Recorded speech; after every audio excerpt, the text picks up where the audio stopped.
Hello, everyone, and welcome to Transcending La Familia. This is your host, Sachi Ice Queen. I go by Ice Leth Stutz in the business world. And today we have a special episode. I wanted to, introduce our guests. We have, we're basically, and we're going to be teaching you guys about North America and South America. And when it comes to finances, when it comes to insurance, when it comes to real estate, all things money, all things that have to do with how to be a successful individual. Learning Idiom it's a bilingual virtual vocational academy. We teach English and Spanish virtually. We have in-person locations here in Arkansas, and we expanded to three other states. We expanded to Texas, Oklahoma, and Tennessee. And so today we have a very special guest. We met because of Jose Escobar. Shout out to Jose. We love being part of the CLA and everything that they have going on. And it makes my job so much easier as a podcast producer to have very educated and professional people on the podcast. Um, and I'm going to go ahead and switch this in Spanish just so that our Spanish speakers are aware. Um, Hola, bienvenidos. Mi nombre es Aisle. Muchos me conocen como Sachi Ice Queen y hoy vamos a hablar de dinero, vamos a hablar de muchos temas cuando viene al dinero y diferentes partes del mundo, en Estados Unidos, en Canadá, en México, en Chile. Entonces, gracias por estar con nosotros, gracias por estar en ser parte de nuestra comunidad, porque nuestra comunidad es muy extensa porque estamos en diferentes partes del mundo, pero hoy tenemos el privilegio de no solo escucharlo en inglés y en español, pero también portugués. Entonces, estamos muy emocionadas por eso.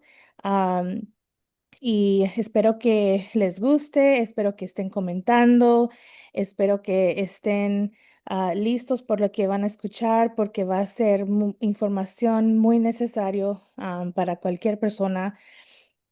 Y también le queremos decir gracias a Vini y a Tiburon. Yo le digo David porque su nombre es David, pero pues en el mundo de marketing, David es el tiburón. Pero sí, la primera persona que va a estar enseñando hoy se llama Vinny y él se enfoca en am, educando y también ayuda a las personas con la seguranza. Entonces, él va a estar dando su presentación. La vamos a tener en inglés y en portugués y también en español. Entonces, si tienen cualquier pregunta, estén comentando allí porque vamos a estar en Facebook y en TikTok. Entonces, si están en Facebook o en TikTok, déjenme saber, porque aquí le vamos a estar contestando sus preguntas. So, estén listos para eso y vamos a estar, estando aquí. También le queremos quiero hacer un video y un shout out, como dice en inglés, um, a la North Little Rock Chamber of Commerce. Ellos hoy publicaron, hicieron un ribbon cutting, en inglés se dice ribbon cutting. Entonces quería tomar un poco de tiempo para que escucharan eso mientras estamos esperando que se conecten. Entonces, welcome everybody. Voy a estar compartiendo mi página para que ustedes miren. I'm going to go ahead and since we're starting it, I'm going to go ahead and I'm going to show the video of our ribbon cutting because Learning Idiom has a day now. And so I wanted to share that with our audience. I'm very excited. And so let's make sure that we're live streaming on Facebook. Let's see here. Let's share. And then right after that, we're going to go to Vinny. He's going to have the first presentation in English. And then after that, we're going to go to the Portuguese. And then at the very end, we're going to do the Spanish. In between each of the sessions, make sure you're commenting, make sure you're asking us any questions. I know you guys can't, we can't see you on Zoom, but we can see you on Facebook and we can see you on TikTok. And so on either of those platforms, go ahead and comment your questions. So let's go ahead and share my screen really quickly to show that it's a very short video. I'm super grateful for the North Little Rock mayor. So here we go. We have a really special ribbon cutting today. We have learning idiom here. We want to welcome you as a new member to our chamber. Here's your membership plaque, as well as your community member profile. So you're now part of our chamber family. This has all of our member businesses listed in here. So we hope that whenever you need something, you reach out to them because now you're part of our chamber family and you'll be listed in this next year. But as I was telling John earlier, today is about you. So you can tell us what all you do and how we can support you. Okay, so Learning Idiom is a 501c3 nonprofit. Our mission is to break language barriers and culture barriers by perfecting people's English and Spanish. We do this virtually and in person. We mainly just, honestly, we just teach on social media, on TikTok, on Facebook, Instagram. We do videos. And so we kind of do a non-traditional type of teaching where we produce 3 podcasts, and that's technically our book. And then we cover whatever was said in the podcast like twice a month. And so we love what we do. We also partner with a publishing company, so all of our students can be incentivized to be a published author. And we also even have comic books available too. So it's not just regular books, but comic books, English, Spanish, bilingual books. We have an upcoming Portuguese book, so I'm very excited for everything that's going on.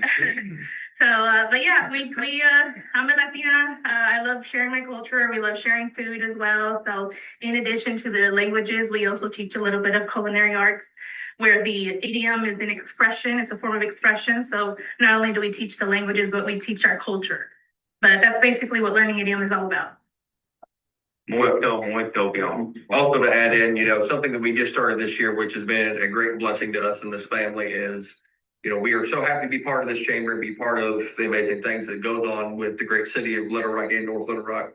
We love be in the community. I actually just finally got my new car group put in there, trying to get more people to come out and share the gospel with Jesus. We call it Christ in Cars.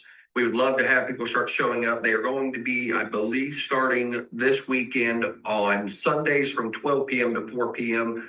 You don't have to have a faith with God to show up. I mean, we would just love for you to come show your presence, be part of what we're trying to do with community outreach. We really do want to try to touch more on the younger community, as there is a lot of need for more love and compassion for these younger generations, because there's a lot of things that we would love to have them involved in. And that's where our publishing business comes in, maybe getting them to come in. We can get them inspired to maybe write a book, maybe do something productive rather than turn to something negative. Yeah. Turn that negative to a positive, if you will. Kevin here is an autistic preteen, and he's a 3-time published author. So anybody can do it. It's a 10-year-old, since he was 10, he's been a published author. So we definitely like to, incentivize not only adults, but, teenagers as well, to just get their name out there and publish what they like to do, what they like to talk about. We love being book coaches. So we definitely like to partner with other educational, businesses, as well as, of course, you mentioned cars. So but yeah, we definitely love what we get to do. We are also doing speed dating every Thursday at Dave & Buster's. Starting the last Thursday of this month, we're going to be doing speed dating. The first hour is going to be like a friendship meetup, and then the second hour is going to be speed dating. And we do all of these in-person events. Even though our nonprofit is a virtual vocation academy, all of our fundraisers are always in person. So, and then in October 24th and 25th, we have our first gala that we're excited to host here in Little Rock. So stay tuned for all our events. we're new to Little Rock. We just moved the end of February of this year, so we're very excited to be part of the chamber, and definitely excited to attend all of your events as well. Wow, you've got a lot going on for sure. So what's a great way for people to reach out or get information, anything like that? Learningidiom.org, IDIOM. So we have all our information there. We're in 4 different states. Lorenda here and her son Dominic they drove from Oklahoma. We're in Oklahoma, Tennessee, Texas, and of course Arkansas. And our move is to eventually start expanding into more states within as time comes. That's where a lot of this community outreach does come into play. We would love to get down and talk with everybody, maybe see if maybe you have contacts that might be interested in it or available to maybe become part of our nonprofit family. We'd love to have you. Also, a little bit of an update. The car shows are also held at Dave & Buster's as well. We actually have that as a full-time permanent position for the shows and for the speed dating and friendship rounds. That is something that I would say we worked a little hard to get, but he dropped a hard bargain, but he was super, super amazing to be able to let us have that position there. Yeah. But we also want to let everybody know that there are multiple ways of reaching out to us. If you can't see or we don't see anything on the website, we do have our phone numbers posted there as well if you need to immediately reach us. Yeah. But do you have anything else you want to add? I do want to add one last thing. The 18th of this month, we're having a financial literacy class. Yeah, I was a realtor today. for 3 years. And so we like to teach financial literacy just because we know how important it is to our not only English speakers, but also Spanish speakers. We deal with a lot of immigrants. And so we do a lot of educational type of events for them just because they don't know a lot of things when they move here. So we definitely love our immigrant families, and we're very, very excited to keep serving them. It seems like y'all are doing a lot of great stuff, so thank y'all for being a part of our chamber. At this time, I want to go ahead and welcome Brittany. She has a swag bag here. She represents our Facebook organization. Hello. Nice to see you guys. Long time no see. So Brittany Goodman with Swag and Style and the Vanguard Committee. The people that you see here, we are here to welcome you, to give you any kind of assistance, direction, advice, what have you. Our business cards are in here along with some other swag from businesses that are chamber members as well. And we're happy to have you at the luncheon this past Friday. And we look forward to hearing about more events here in the future. Yay! Congratulations. One last thing, obviously, we're welcome to have you and lucky to have you here in North Little Rock. So we are very pro-business here, and our mayor wanted to send a gift on his behalf. We're unable to make it, but I'll go ahead and read that today. So greetings be it known to all that I, J.C. Hartwick, Mayor of North Little Rock, Arkansas, do hereby proclaim this 11th day of June as Learning Idiom Day in honor of your Reverend Gaby. So congratulations on that. There you go. Thank you. Got things written. Yeah. Come on. Perfect. Get the big bro. That's awesome. All right. So yeah. That was a really special day for us as a nonprofit. Not everyone can say that they have a they have a day named after them. And so that was pretty cool that the mayor did that. So that's why I wanted to share that, just because it doesn't happen very often. So, Vinny, go ahead and unmute and tell us a little bit about just yourself, and then you can go ahead and start the presentation. I'm very grateful for you and your time, and definitely mention the companies that you're representing. Oh yeah. Well, before I start anything, I just gotta mention that pair of scissors was gigantic. Like that's incredible. Yeah. So yeah, Isla. So thank you so much for having me here in your platform. Like we met like maybe a few months ago, and we really resonated when it comes to educating people around such important topics, especially like when it comes to finances. It's been my wheelhouse for the last few years. So I really appreciate you inviting me over to be here in the platform. And a little bit about myself for people who are still getting to know me. So I live in Toronto, Canada. I've been living here for about 8 years now, but I'm originally from Brazil. So that's why I speak Portuguese. I understand a little bit of Spanish, so I was able to follow when you were talking in Spanish. As long as it's slow enough, I can follow and understand and keep a conversation going. So I've been living in Toronto for about 8 years now, and I worked for a long time here as a software developer and software engineer. And even though that was something that I was somewhat passionate about at the time and I liked what I was doing, I felt like I wasn't going anywhere on my career. I ran the numbers and noticed I wasn't going to achieve the dreams that I had in life. And a lot of it was because I didn't know how the financial system worked. So I started doing more research on how I could make my money work for myself and help me retire whenever I decide to retire, and not just when the government tells me or my bosses tell me that I'm no longer able to work. So while I was doing all this research, I was very fortunate to get to know a group of other entrepreneurs who were teaching people about how money and finances work in a very simple and systematic way. So I really jumped into the opportunity to also teach people how to do that. So I got myself licensed here in the province of Ontario, started building a team of other licensed agents across Canada. We're also expanding into the US. And our mission really is to share information that helps people take more control over their finances so they can use the system to their advantage. So, because banks and schools are not teaching people how to use the system. And when we teach them how to use the system, we also put them in contact with the right companies and the right financial products that are going to help them solve their issues.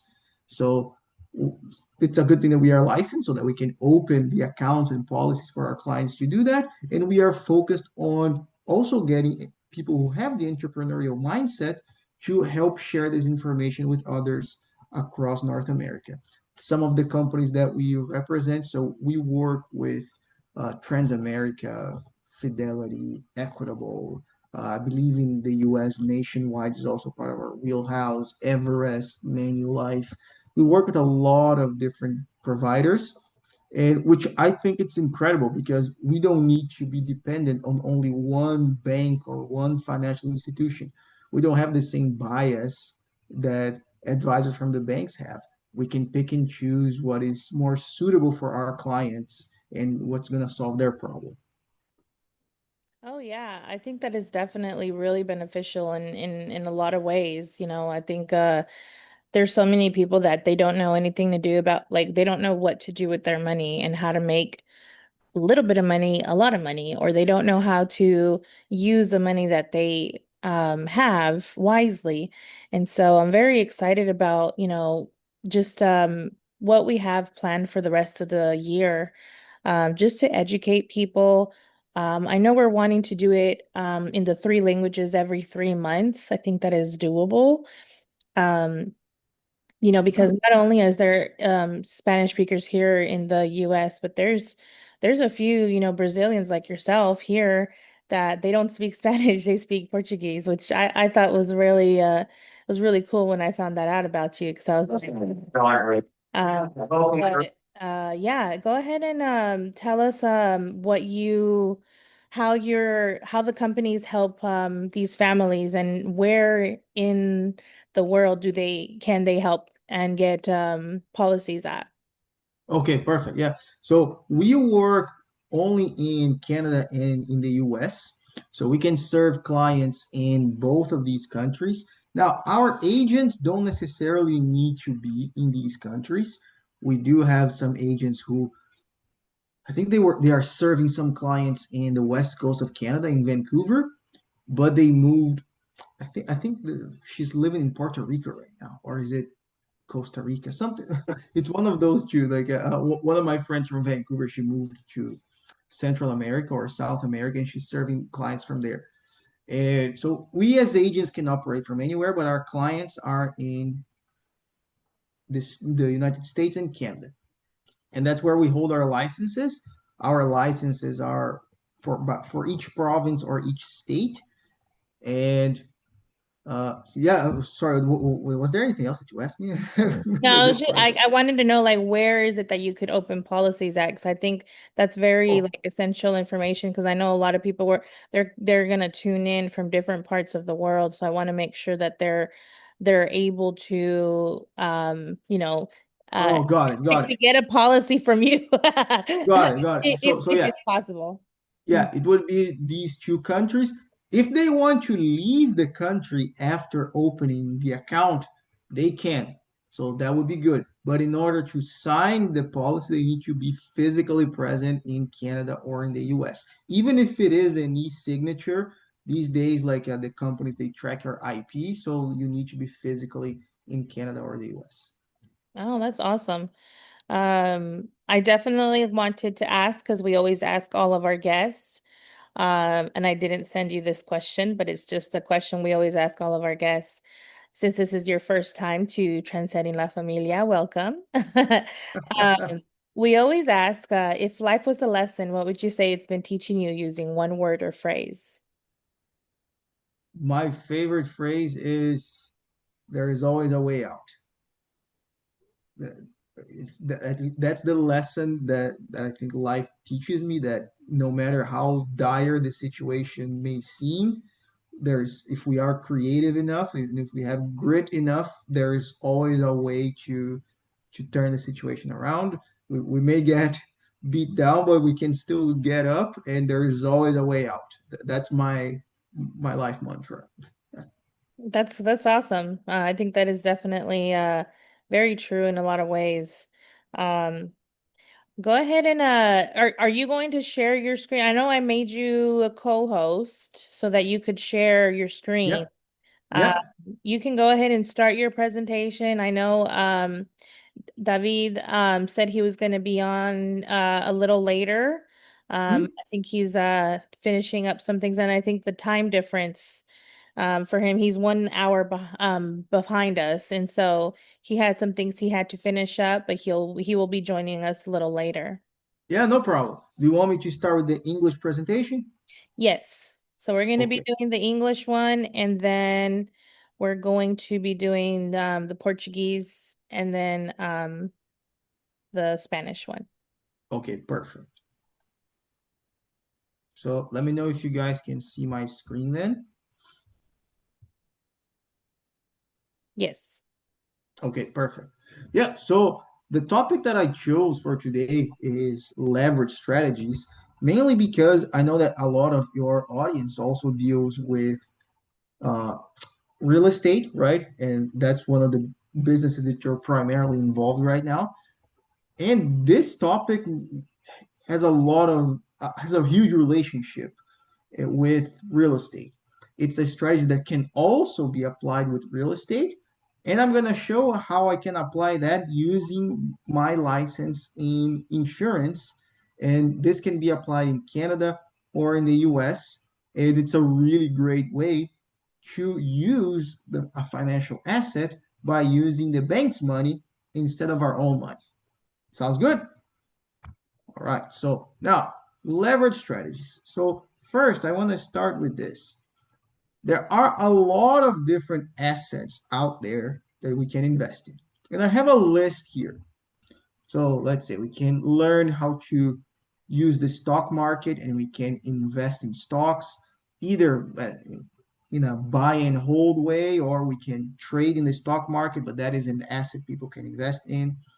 Bonds or treasury bills. I'm not going to get into too much details of what those are, but they are typically safer types of investments.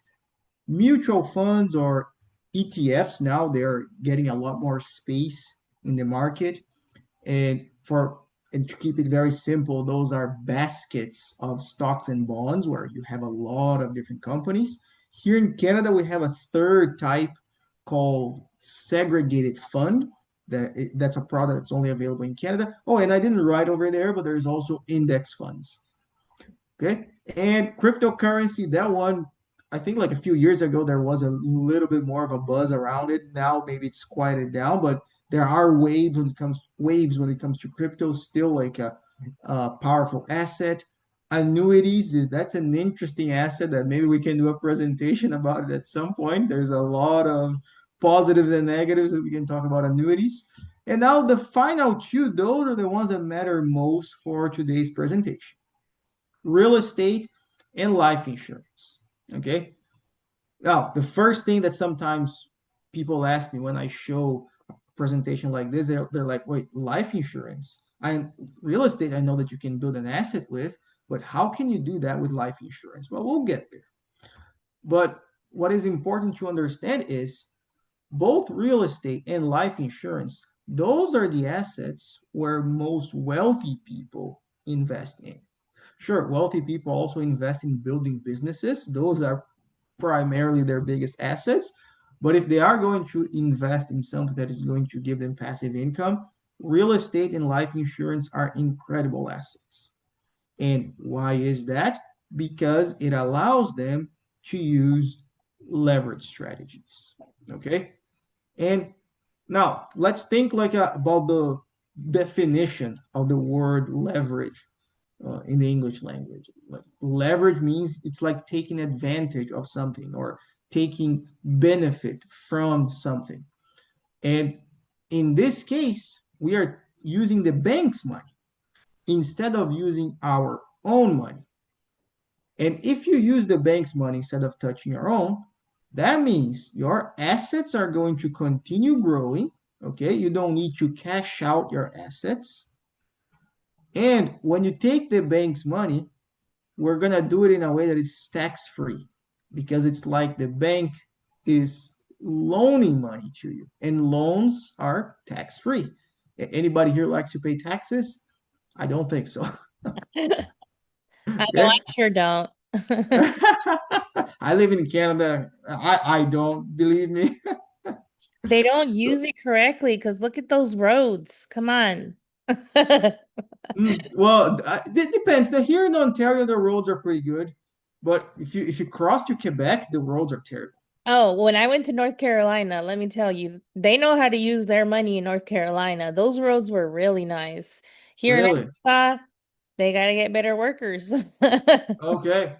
Well, you don't want to visit Brazil then, because there are parts of Brazil where I think there are more potholes than there is road. Oh, oh, well, then it's perfect for like a Jeep or like a four-wheeler. Yeah, you could argue that. Yeah, it's pretty interesting. Now, when you take loans from the bank, most of the time, loans, they're going to be very expensive to pay back. But in the strategies that we're going to see today, we're going to be paying those back with very low interest and simple interest. Maybe you're like, Vinny, how do we do that? We're going to get there. Okay, I'm going to give some details in the next few slides. And remember that if we borrow this money from the bank and use it to invest, we can grow even more assets. And that's the beauty of the leverage strategies. Now, how is it that we are going to use the leverage strategies? Okay, so there you go. So let's think first about real estate. Okay, real estate, you work with that. I just let you know how powerful of an asset it is, and I think the main thing that helps us with real estate is that literally, because it's a physical asset that you can touch, you can hug it, it makes it so it's more tangible. It's easier for us to understand using real estate. Okay. And first thing we need to understand is real estate. One of the main reasons why it's a good asset is because you build equity. At least here in Toronto, you talk to a realtor, that's their catchphrase. Hey, you build equity, you build equity. And a lot of people don't understand what equity is. So let's first give the definition. Let's try to make it very simple. Think about it this way. If you buy a house, or first you buy a mortgage, right? So some people even say that you don't own the house, the bank owns part of it. So, but the house is going to have a value in the market, okay? Whenever the real estate years are good, your house is going to be valued more. If real estate's going down, your house is valued a little bit less. But if you get the value of the house and you subtract how much mortgage you owe, that's where you get your equity. So basically, equity is how much of the asset you actually own. Okay, the value of the asset that you own. And if you decide to sell a property, well, you're going to have to pay taxes on the growth of the property. Okay. Now, I believe in the US, it's similar to Canada, and you can correct me if I'm wrong, guys, left, but the growth is going to be considered capital gain. So it's going to be taxed a little bit in a bit of a lighter way. Here in Canada, it's considered capital gain. Is it capital gain in Arkansas as well? Yeah. Okay, perfect. So the law is the same in that case. So, but I want us to think the following. If you sell a house, let's say you had a pool in the backyard, can you still use the swimming pool? Well, no, because you sold the whole property, right? So what we want to do is think about a strategy where we can access the money from that house without selling it. So that's where we have home equity lines of credit. So what's a line of credit? A line of credit is a way that the banks lend money to people, but it's a little bit better than a credit card because the interest is not as high as the credit card interest, okay? But if you have a home line of credit, now you have a little bit of an advantage there. Because the thing is, banks, if they give you a loan, they are not sure if you're going to pay them back. So in the case of a credit card, that's why they're like, hey, if you don't pay me back, I'm going to charge you so much interest that you're going to have to pay me back. So that's how the banks make it safer for them to lend you money with a credit card. But if you use the equity of your home there, the banks are going to lend you money. And if you don't pay them back, they have your house as a guarantee or as collateral. Okay? So now, if you use your house as collateral to get money from the bank's going to look at your equity over here and they're going to be like, well, Mr. or Mrs. Client, we can give you a loan of up to 65% of the equity of your home. And sometimes people ask me, well, Vini, why 65%? Because the price of your home fluctuates. Okay? And then since it's a loan, they're going to give you money tax-free. So everyone likes tax-free. And now we were just mentioning the bank is using your house as collateral. So if you don't pay them back, they'll take the house. They have this guarantee. And because they have it, they are able to give you a loan with simple interest and much lower interest. It's not going to be very high interest like a credit card or like a regular line of credit. So that's a very good advantage. Car loan. Man, those car loans, their interest Oh, are really high. oh yeah, or a car loan. That's a very good example. Or a bad one, because nobody likes those. But yeah, you're right. You're right. Here in Canada, and these typical loans, the interest that we get, they are usually the prime rate from the Canada Central Bank, which in the US, you guys call the Fed. Okay. And I'm pretty sure the name is the same. It's called the prime rate. So they get this prime rate and they add 0.25 to 0.50 to it. Sometimes they might even subtract a little bit depending on how well the person pays their debt. Okay. So now this is how it works in terms of the mechanics. And why can this be efficient, this way of using your home to get a line of credit?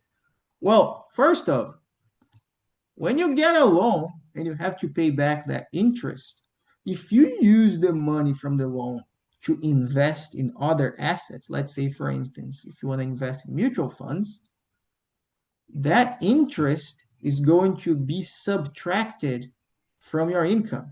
which means it helps reduce your income taxes that year. So you get a tax-free loan, and that even helps you reduce your taxes. So that's usually a pretty good deal. Also, like I mentioned, you can maybe invest in mutual funds or index funds or ETFs, or if you're in Canada, in segregated funds. And then your investment keeps compounding. And why is this important? Well, over here, we see that we got a loan on simple interest, but then we are investing compound interest. That means we are still making way more money. Okay? In the case of the house here, we don't necessarily need to pay back the whole loan. We can pay only the interest, and typically the principal of the loan is going to be paid back when the property is sold or when the owner passes away. Okay, in which case, if there's no way to pay back the home, then the bank just takes the home. Okay, so this is how the leverage strategy works in the case of the house, because we can use our home and take advantage of it to have access to liquid cash. Okay, and we can use that to invest. Everyone likes cash, that's for sure. There you go. That's why they say, what, cash is king. Yeah, some people say that. So now, how does this also apply in the case of life insurance? So first, before we talk about how it applies, let's talk a little bit about how insurance policies work in a way that we can use those assets. So there are different types of life insurance. Maybe you guys are thinking about the traditional life insurance that you pay for, let's say, for 10 years or for 20 years. And if you pass away in that period, your family gets some money. And if you don't, nobody gets anything. That's not the type of insurance we're talking about, because there is another type of insurance that is arguably better if it's used properly. There are two types, one called whole life and another one called universal life, which actually in the US, it's called index universal life. And here in Canada, we only call it universal life. But this is high level how these two types of policies work, okay? You guys can think about it this way. It's very similar to a mortgage. You're going to pay for about 20 years, okay? And just like a mortgage, if you pay off your mortgage, after that, the asset is yours forever, right? You keep the house. It's the same thing on these insurance policies. You pay for a limited amount of time, and yet you still have the coverage. And also, just like real estate, you are building an asset. In the case of the insurance policies, you have an investment component to it. And just like we talked about in the case of the house, we can either sell that asset and have access to the cash when we cash it out, or we can use leverage strategies. Now, how does the leverage strategy work in this case? So for Canada, universal life, and for the US, index universal life. So here's how it works in this case. The insurance side of it, nobody's going to touch that. This thing is reserved to take care of our families when we pass away, pay off the mortgage, pay off the debt, take care of probate. But the investment, well, that's the sweet part that we can have access to when we are still alive. But instead of cashing out, we're going to use the leverage strategies. So first off, if we are talking about index universal life in the US or universal life in Canada, we can get up to 75% of that value, okay? Which is a higher percentage than the one from the house. And why 75%? Because just like the value of the house, it fluctuates. If it's a whole life insurance, however, we can get up to 100%. Okay.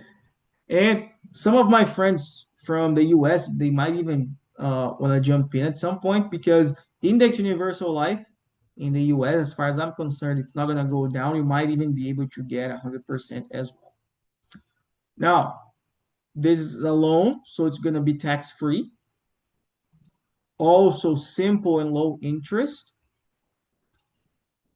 Same benefit as before. The interest can allow you to pay less taxes. It's going to be tax deductible. You don't have to pay the principal of the loan. You can only pay the interest. And the cool thing is, they're not going to take your house or they're not going to take your policy. When is the best time to pay for things? When we are no longer here, when we die. So when we pass away, that's when the principal of the loan is going to get repaid. So that's how you can use these leverage strategies on the on real estate and on life insurance policies. So these are very good assets for us to continue growing our money and get access to the bank's money at the same time. Very good strategy for retirement as well. All right. That's really, yeah, I think it's really in depth how different they are, but also how similar they are. Yeah. I honestly think that these life insurances, they were designed to be like using mortgages as kind of like a model to it. It's pretty cool. Yeah, I think it's I think I used to be my sister used to be a insurance agent, and so I remember, but it wasn't life insurance, it was auto and home. And so Okay. I think life insurance isn't spoken about enough in the Latino world.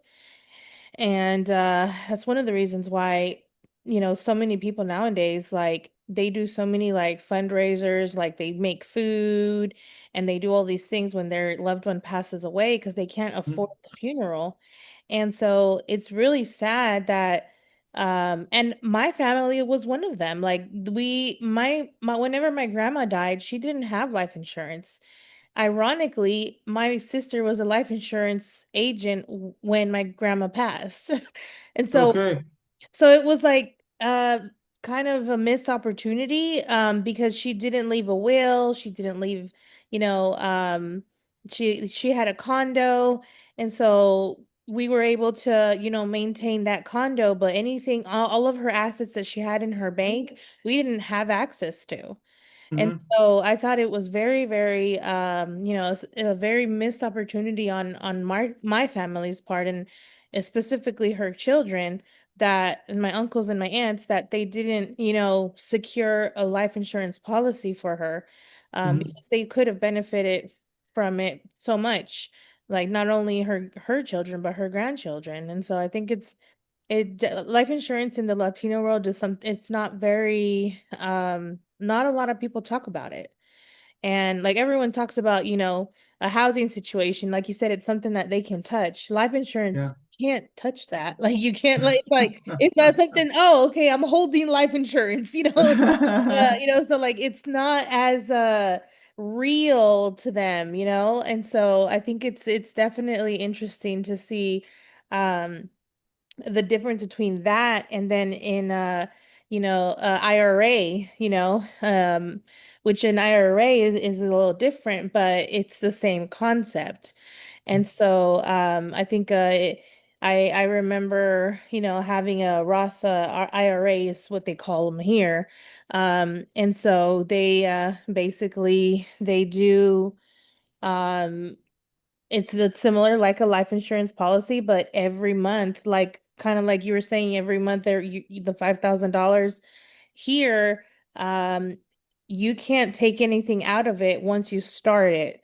And so the IRA, but then once you've been paying into it for 10 years, they ask you to take money out because here the IRS gets flagged if you're making too much money, and so they recommend for you to take it out because then you're going to be paying more in taxes. And Hmm. so some people, they have a Roth IRA for their kids from when they're born all the way until they're 10, and then once they're 10, then they take it out for a birthday, for college fund, and so like and it still continues to grow even though they're taking that out. And so I think it's a really cool way that a lot of people don't know about. And so, and that's completely like different from real estate. Real estate, like you got to be a property manager if you want to, have some, or you have to hire a property manager. Uh, Mhm. and so like, I've been an investor for my house in Russellville. I've done that since 2021, and so like it's a learning curve. Like you have to learn how to choose your tenants. You have to learn how to, how much to take from every single rent payment to just in case they're needing any repairs, just in case from one year to the next, the city taxes goes up, your insurance goes up. There's so many variables. And so they say that it's the 10% it's a 10% rule where from every single rent payment that you get, 10% of that you put it in a savings or in order for you to have it there just in case something goes bad. Um, but yeah, I think there's just so many different ways that you can, you know, have a successful, pocket. Yeah. No, there are, and a lot of people are not educated on that. So that's why I love what we are doing, of literally and showing people the different ways that they can, like you said, have a healthy pocket, right? Because there are strategies out there, and not every strategy is gonna work for everyone. So that's why we gotta know multiple of them, see what works best for each person, depending on where they live as well. Some laws in Canada are different from the laws in the US. Some states also play things a little bit different. I live in Canada, so obviously Quebec does 90% of everything very different. So each I know place is gonna we're do gonna have to differently. we're gonna have to add French to the list because Oh yeah, that's a right. lot of people in Quebec speak French. Je parle un peu, un peu. Well, they all know how to speak English. The They majority, yeah, I mean that's true. I've never met a Canadian that didn't know English. Now so that I think of it, so nope, never met a Canadian that didn't know English. uh, I've never met a Canadian who didn't know English either. I guess I that's a mean, good thing. I think, well, I've met people in Canada who did not speak English or French, but like I have a friend, for example, who she's from Brazil, and she's been living here for like almost 9 years. She doesn't speak a word of English Oh nor wow, French. that's interesting. That is How crazy. different have you gone to Brazil and seen like how different it is since you were over like since you lived over there? I haven't gone back since moving here. It's been almost 8 years, but never been back. In your opinion, what is it about Canada that attracts a lot of people and like why do they stay there? What's the number one thing if for someone that's never been to Canada, what's the Mhm. number one like reason why people go to Canada? Like what's their the best feature or features, and I have a lot of Canadian friends and they're always really nice people. So, for me at least, like when I was in the process of deciding where to go, when I decided that I wanted to leave Brazil, I was like, well, first off, I wanted to go to a place where I spoke the language, so it had to be like an English speaking country. And if I had to decide between like a Canada and the US, at the time, the main reason why I was leaving Brazil was not all sure politics and economy played a big role, but also public security. I'm from São Paulo originally, which is a pretty dangerous city, like a lot of crime. And I was like, oh, there's all these shows about murder and crime in the U.S. I don't think the big cities in the U.S. are particularly safe.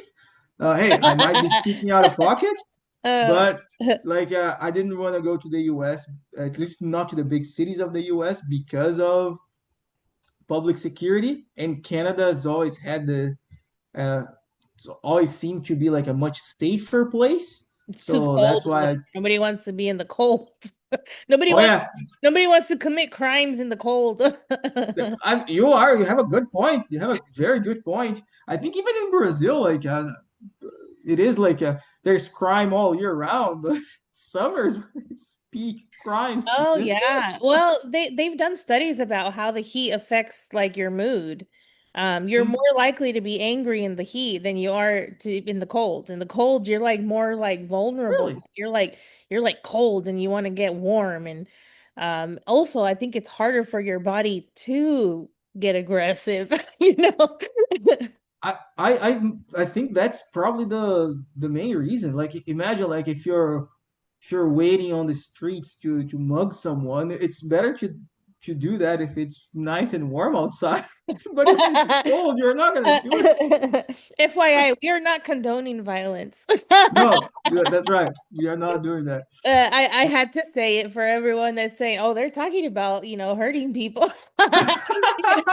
People will take one little thing and then run with it. So FYI, Yeah, this, that's not what we are this is doing here. Yes. yeah, we're just discussing the differences. And that's funny that you said that about the safety. Um, how it's there's a lot of cities here in the States that they're dangerous. I live in Little Rock, Arkansas. It's the capital of Arkansas, and there's crime here, a lot more crime than where I lived previously. And Hmm. it's definitely a big difference. Big difference because I lived in Russellville, and Russellville was there's not much to do if you're not part of the community, but it's very boring. But because it's boring, it's safe. Like, I studied, I went to Arkansas Tech University and I graduated there. And so I always tell people Arkansas has two things going for it. It's a great place to retire and a great place to study. Because if you're making bad grades, it's your fault. There's because there's not very many, like there's no clubs, there's not, a theme park, there's not a beach, there's literally only outdoor events. And Okay. so there's not a reason for you to have bad grades if you're living in Russellville, Arkansas. Hmm. I will not accept bad grades if you're in Arkansas Tech University. Because it's just so boring over there. Like to me, I mean, I grew up in LA area, and so being in LA area, we were going to the beach all the time, or we were going to Six Flags all the time, and so I got used to that the first, 12, 13 years of my life. Then I went to Lots of Arkansas. distractions. Oh, it's a lot of distractions in Arkansas Tech. They have a lot of cool like inside events, like they had something called the Festival of Lights, where they had Mhm. a bunch of different countries have little tents, and then you can go try each of their foods. That was my like favorite event because I love food, one. And two, because Okay. I got to experience their culture because they Mhm. would dress up like their country. And so that was really cool to see the fashion and the food of that country, which was Mhm. very interesting. But I totally agree with you on the safety thing. People here in the States, they got too much freedom to they can't deal with all the freedoms. Like they're like, how am I gonna mess this up today? Like, but yeah, Canadians they're not really known for that. I think but I do think it's because of the cold. I think that cold does play a role. Yeah. I think like I live in Toronto, and some people say that in the last few years, like there's been more crime. I'm not sure if I necessarily agree with that. I think there's been way more crazy people around, so I think like drug abuse has been more of a problem here. Oh, really? Uh, yeah, yeah, Wow. especially like a wide open drug abuse. I think that's an issue That's that common Canada here needs. too. It's common here too because we're so close to Mm, Mexico. And since the cartel moved from Colombia to Mexico, I've seen an influx of that. I think right now what's going on is the fentanyl. Um, mhm. that's going around, and that's what's causing the issue right now. But apart from that, I mean, there's a lot of reasons why people don't move places, but here in the United States, one thing that a lot of immigrants told me, and I hear it every single time, you guys have so many laws here. And they Hmm, say that all the time. You have so many interesting. laws. And I was like, yeah, and most of the time they enforce them. And so I tell them, yeah, all of the immigrants that come here, I always tell them the same thing, and they say the same thing. They're like, oh, well, in my country, the city runs the city. The government does it because they don't pay the government enough to Mhm. care. And so that's one thing I can say about the police officers here. Even if they don't get paid a lot, they're still very proud of their country. They're still, very, they try their best to enforce the laws. Some of them go a little overboard, but, that's everywhere. So, Yeah, but uh, yeah, I'm excited to I hear see. this in Portuguese. I know I had one of my friends, she messaged me and she was excited to hear it all in Portuguese. I don't know Portuguese, but I can understand it because it's so similar. Like you said, that you can understand Spanish Yeah. if someone's speaking it slow. I can Mhm. understand Portuguese because it's so similar to Spanish. Yeah. Um, but yeah, go ahead and Yeah, let's do it. yeah, let's do Yeah. it. Okay, so I'm gonna switch and start speaking Portuguese now. Let's turn the Okay. notches in your brain. All right, Yes, Portuguese brain. yes. There you go. Alright, então agora eu vou compartilhar minha tela e a gente vai fazer a apresentação em português. Ok. Consegue ver minha tela? Ok, perfeito. Então, primeiro, uma coisa que é importante a gente saber que essa estratégia de alavancagem financeira, a gente está falando dela em português para pessoas que falam português, mas que moram no Canadá ou nos Estados Unidos. Essa estratégia não necessariamente vai se aplicar para as pessoas que moram no Brasil, mas tem brasileiros morando nos Estados Unidos, no Canadá, de um monte. Então, a- essa estratégia de alavancagem financeira, ela é sobre como que a gente vai poder usar o dinheiro do banco ao invés de vender os nossos ativos. Então, a gente vai tirar vantagem dos nossos próprios ativos, ok? Então, como que essa estratégia funciona? Primeiro, vamos pensar nos diferentes ativos que nós temos para investir, que estão por aí. Existem investimentos em ações, as pessoas querem começar a investir no mercado financeiro, fazer trocas. Tem também investimentos em títulos ou em tesouro direto.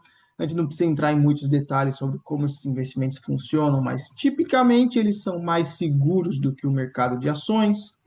Também existem fundos de investimento, que são basicamente cestas de investimento com várias ações e títulos de centenas de empresas.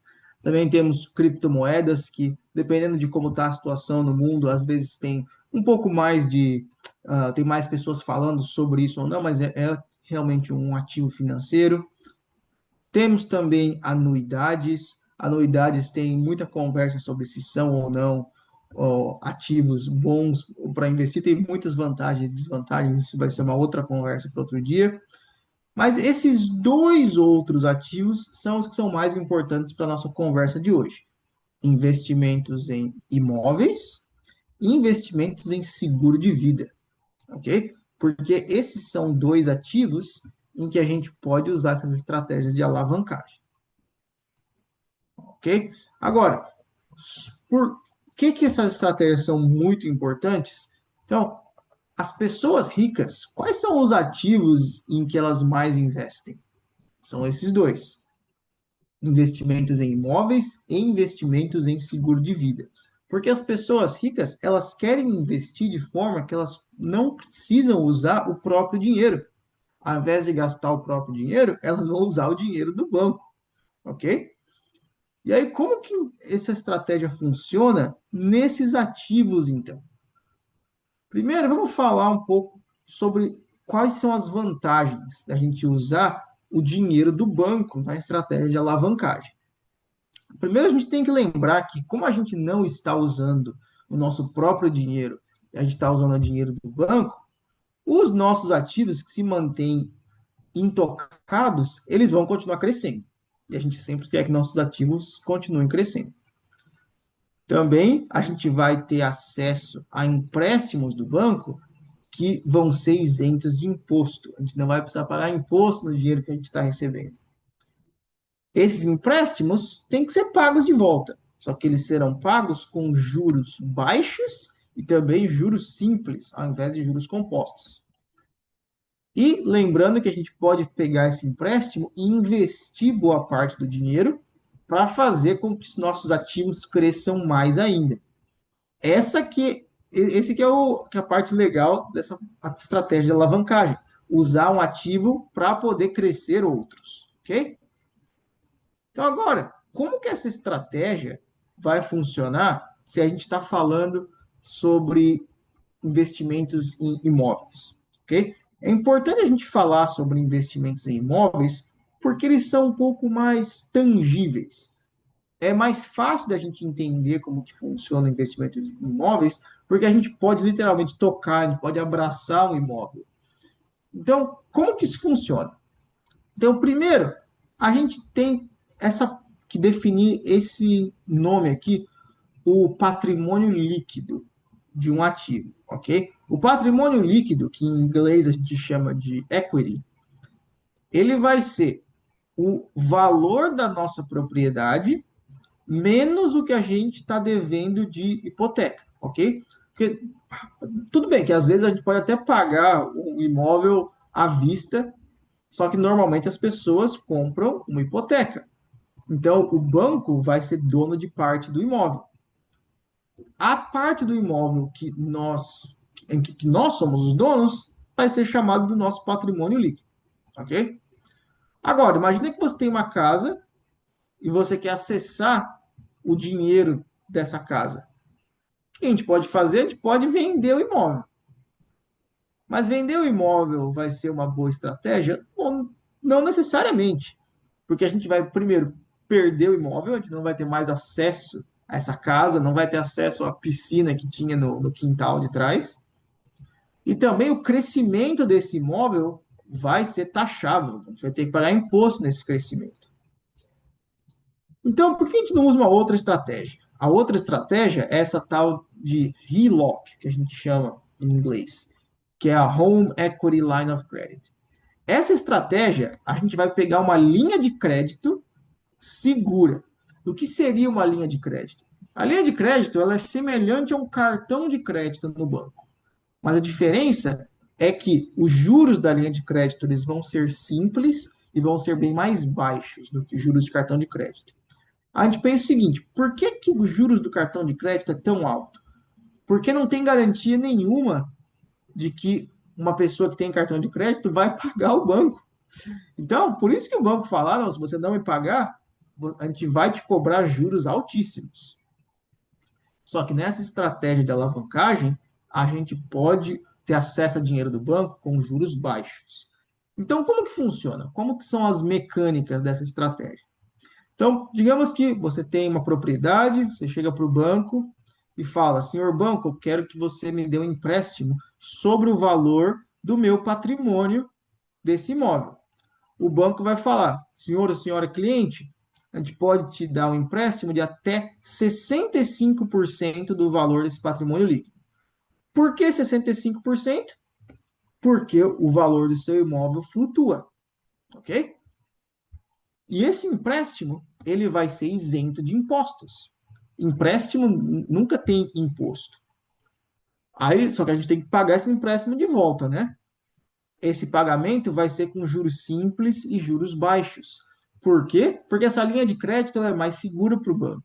Porque se você não paga, o banco tem a sua casa, a sua propriedade como garantia ou como colateral.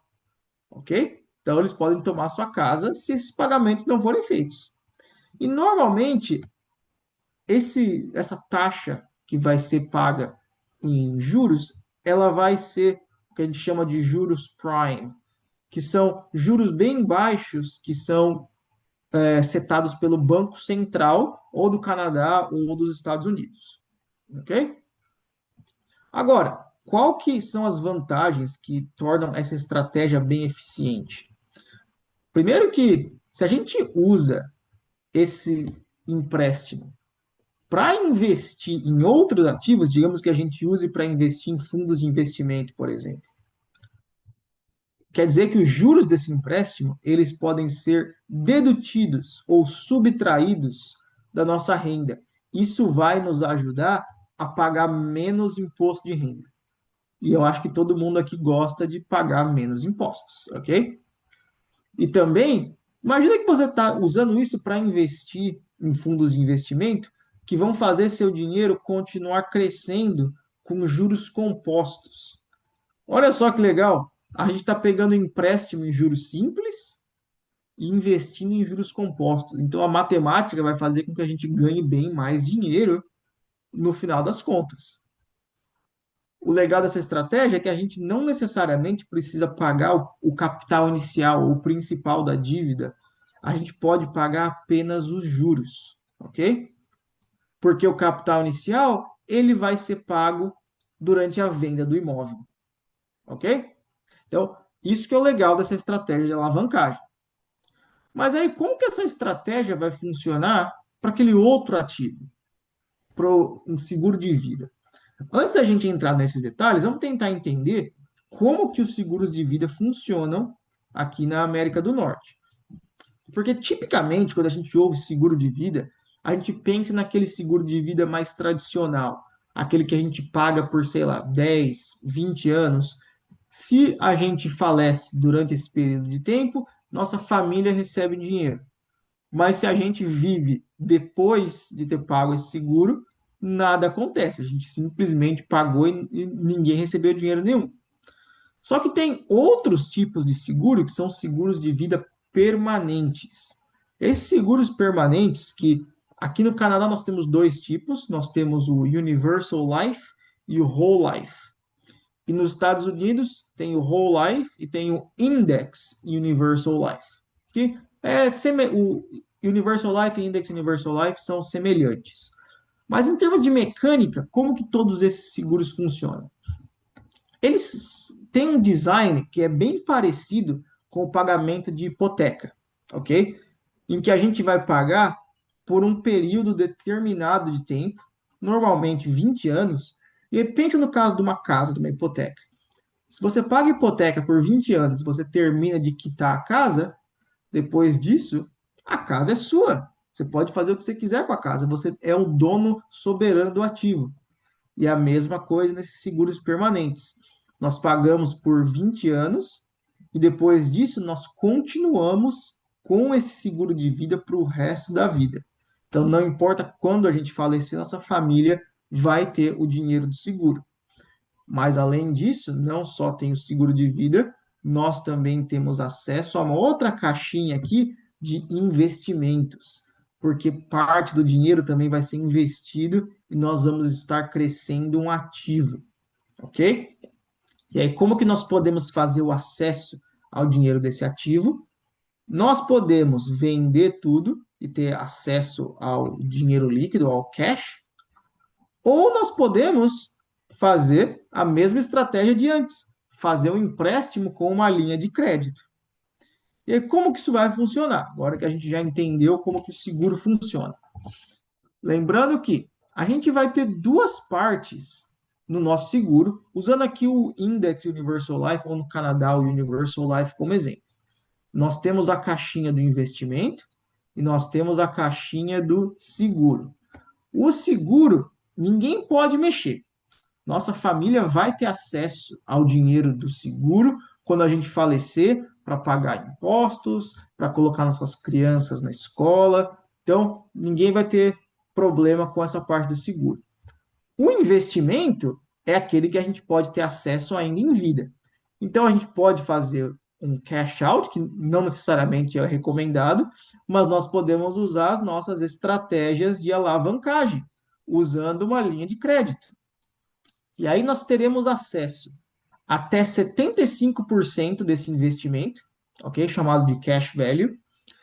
E porque e vocês estão notando que é mais do que os 65% da casa, né, em termos de porcentagem. Por que não 100%? Porque o valor desse investimento também flutua aqui no Canadá.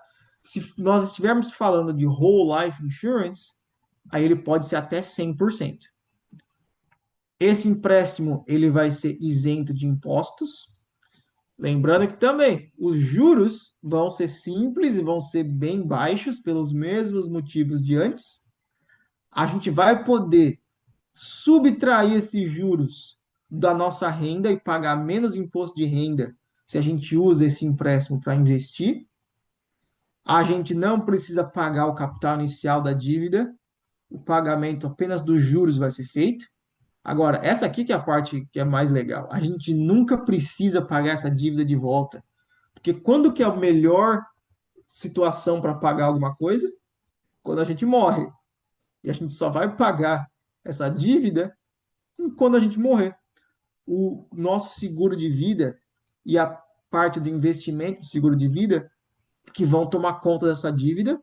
Então, todos os nossos empréstimos, nossas dívidas vão ser pagas, e aí tudo que te sobrar vai para nossa família. Então, normalmente vai ser uma porcentagem desse investimento vai ser usado para pagar a dívida, o restante do investimento mais todo o seguro de vida vão para nossa família. Então, o banco recebe o dinheiro de volta, nossa família fica com o dinheiro e nós tivemos acesso a dinheiro isento de imposto enquanto a gente estava vivo. Por isso que essas estratégias de alavancagem são poderosíssimas quando a gente usa com imóveis ou com seguros de vida, ok? Então, essa foi a nossa apresentação em português, pessoal.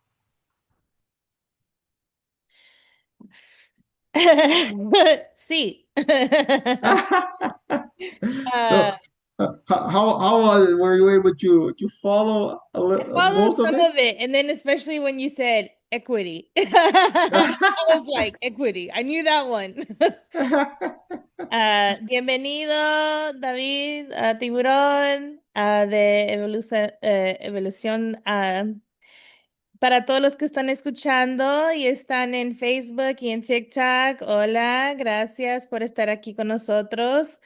Am, Apenas escucharon mucho portugués y ahora nos toca en español. Para las personas que tienen preguntas en portugués o en inglés, comenten y estamos aquí todavía.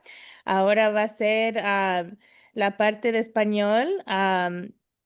David, yo lo conocí en Clubhouse, en el mundo de Clubhouse, y ya tenemos varios años que nos conocemos, y ahora también tenemos el gozo de también conocer a Gaby. Entonces, como dicen en inglés, shout out Gaby. Um, pero sí, gracias por también Adriana's Printing, la que está comentando. Hola, ¿cómo estás? También los que están en TikTok, Araceli y cualquier otra de las personas que no puedo mirar porque no están comentando. Pero hola David, espero que estés bien. Aquí está David, Vini. Um, Hola, hola, Hola, David, ¿cómo hola, hola, estás? ¿cómo están? Por aquí desde un chileno en México. Él es de Brasil, pero vive en Canadá. Entonces, en Canadá. Entonces es similar a ti que pues no vive donde nació. Muy obrigado. Ah, Muchas gracias. Yo entiendo español, pero tienes que hablar despacio para que entienda español. pues sí. Sí, aquí despacio, justamente. Soy chileno en México. Ok, ahora estoy entendiendo. Oh, sí, yo hablo un poco rápido. Yo pienso porque pues ya por muchos años lo tengo que hablar. Entonces, Gracias, David, por compartir tu tiempo con nosotros. Para las personas que ahorita están escuchando, Transen y la familia ya ha tenido a David en el canal 2 veces y esta es la tercera vez y estamos muy emocionados porque en este tiempo que vivimos yo pienso que es importante tener más de una manera para tener dinero en el banco o donde quiera que tengas tu dinero en el sofá, en, atrás de cualquier lugar, en el baño. Hay muchos lugares donde puedes encontrar dinero. Vinny, I was saying that nowadays people put money in a lot of different places, under their couch, in their couch, taped on the back of their toilet. There's just a lot Yeah. of places. So, but yeah, David, comparta con nosotros un poquito de tus experiencias cuando viene a bienes y raíces. Um, yo sé que ahorita yo siempre estoy mirando ahí en las redes sociales que estás posteando mucho de lo que estás haciendo ahí en México con Gaby. Entonces, cuéntanos. Sí, no, primero agradecerte, Sachi, también a Vini y también a todas las personas que nos están viendo y escuchando, que al mismo tiempo aprovechen de dejar un comentario, compartir la publicación, porque es muy interesante tocar este tema, sobre todo en un mundo en donde va creciendo la urbanización y son más necesarios los espacios de calidad. Bueno, para las personas que no me conocen, mi nombre es David Contreras, soy chileno, vivo actualmente en México, tengo estudios de construcción como también de marketing digital. Empecé en el mundo de los bienes raíces ya hace alrededor de 12 años en Chile, en el cual en lo personal a mí me acercó el tema de la solvencia económica. La verdad, tengo que decirlo, vi siempre asesores inmobiliarios que ganaban bastante dinero, nunca los vi muy mal y siempre los vi con una libertad, que es lo que también a mí me llama poderosamente la atención hasta el día de hoy, de tener de una independencia financiera, porque siempre la verdad que el empleado como un ciclo, pero también trabajar por tus sueños es clave. Estudié construcción para poder vender propiedades. Todos empiezan, la verdad que todos empiezan al revés. Empiezan vendiendo, no sabiendo lo que venden y tratando de ver cómo poder llegar a ese cliente. Yo me di el trabajo de poder estudiar porque en una situación, cuando empecé en el rubro inmobiliario, tuve una interacción con un arquitecto y que me realizó preguntas muy ligadas a aspectos muy técnicos de la construcción. Y yo no tenía la respuesta porque yo era simplemente un vendedor. O sea, yo vendía.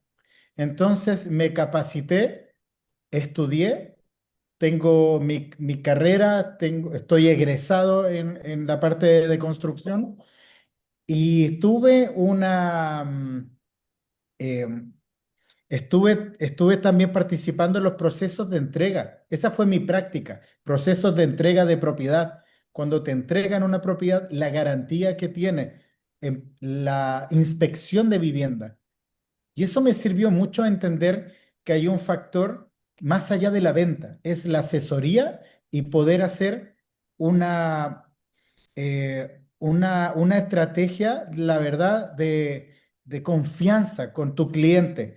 Al cliente lo vemos solamente como venta, nos vamos con otro cliente y en cambio cuando hice mi práctica de construcción, de estar en esta fase de dar una garantía, de entregar algo que ellos lo ven muy preciado, es una inversión inmobiliaria no menor. Puede ser tu casa para ti, tu familia o tu hogar, o para una inversión.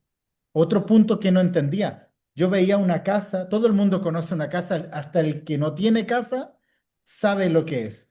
Entonces, pero no es lo mismo es una casa a un hogar. Entonces, Lo que me hace a mí reflexionar en Chile como en México y en muchos países de Latinoamérica es que debemos rescatar esa humanización de lo que estamos haciendo en nuestro trabajo inmobiliario.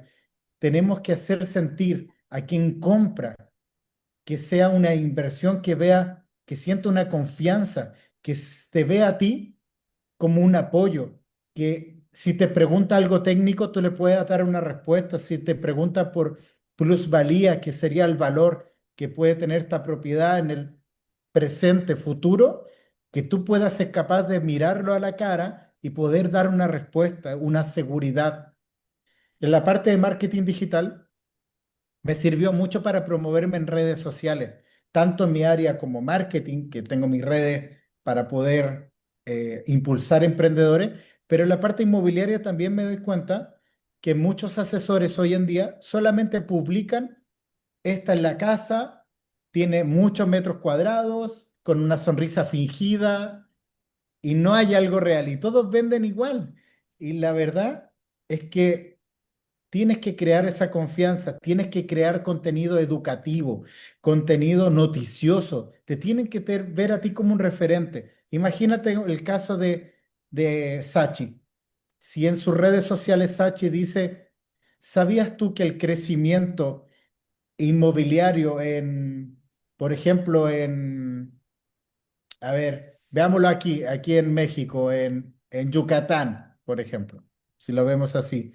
En los últimos 5 años ha tenido un crecimiento inmobiliario al 80% y hoy en día muchas personas pueden adquirir su propiedad. Yo no soy un comprador, pero tengo esa noticia, me la llevo a mi casa, lo comento con mi familia, lo comento con mis amigos y me van a preguntar de dónde obtengo esa información y le digo, sigo una asesora inmobiliaria en la cual esta información lo dijo en sus redes sociales con fuentes comprobadas. No te compré una casa, pero ya te tomo como una autoridad en lo que tú dices. Y eso es muy importante, Sachi, y Mm. también Vini y a todas las personas que nos están viendo aquí hoy en día. Oh, sí, es muy importante. Cuando tú puedes, es como dice el dicho, así es como sabes que ya has aprendido algo cuando lo puedes enseñar a otra persona. Um, there's that saying, whenever you know a concept, the easiest way for you to know that you know something is when you can teach it. And so, for everyone that doesn't know Spanish, I wanted to definitely interpret what he said because it was so true. Whenever you're a business owner, or whenever you have, say you have a house doesn't mean that you have a home. I think he did mention that the differences between that. And then he also mentioned that whenever you combine marketing with your business, you become an authority for that business. You become more of when someone hears something on social media and they hear that, they automatically say, "Oh, I heard it from so and so." When you have verified, the company that they named. And so I think it definitely adds a good mix when you can mix marketing with life insurance or real estate. Vinny, what do you think about the marketing side of what you do? I think it's extremely important for not just for what I do, but to be honest, for anyone. I think like there are two aspects when it comes to not necessarily marketing, but like showing our products and services out there, which are marketing and branding, right? Which I think sometimes people think that branding and marketing are the same thing, but I feel like especially if we're talking about service-based businesses, branding is probably even more important because if you try to do marketing without proper branding, you're just swimming upstream.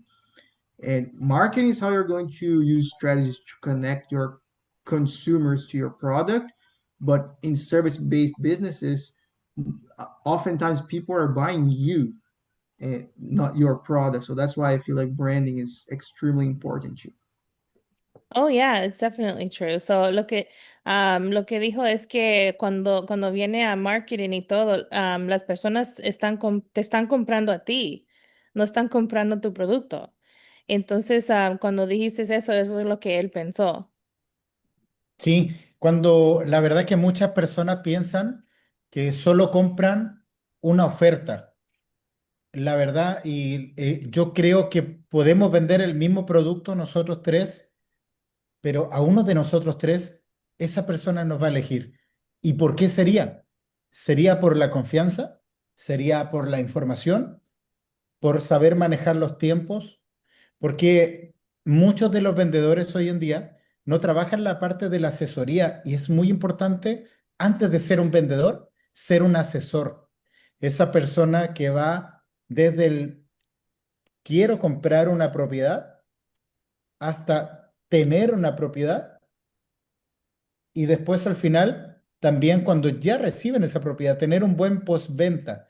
Al mismo tiempo, esa persona la acompañamos en todo el proceso y va a ser nuestra carta de referencia ante un referido, porque no existe el mejor marketing que el referido, el que hable otra persona de ti, no, o sea, que hable otra persona de ti, no tú tirándote flores. Es mejor que otra persona.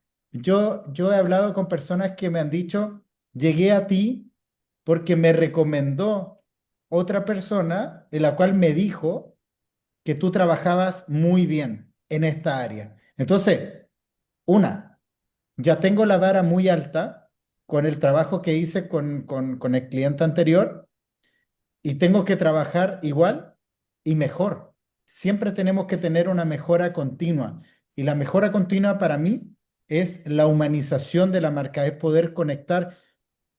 Y sé que también voy a poder intervenir después con respecto a la parte cultural, lo que también me preguntabas tú de Chile, México y todo lo demás. ¿Qué te parece, Sachi?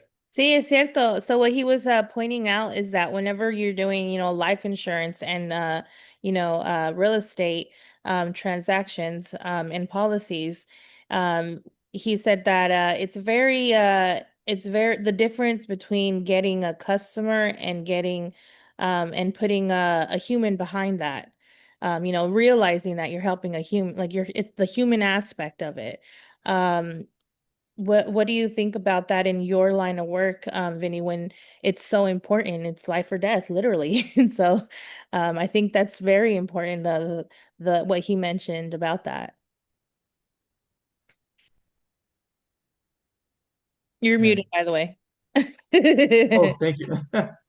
Yeah, well, another thing that I also understood from David, he mentioned that the human aspect also leads to referrals, right? Hmm. So, and I think that's extremely important. We are at an age that, especially now with AI and people are just researching everything, ChatGPT is their best friend and answers all the questions.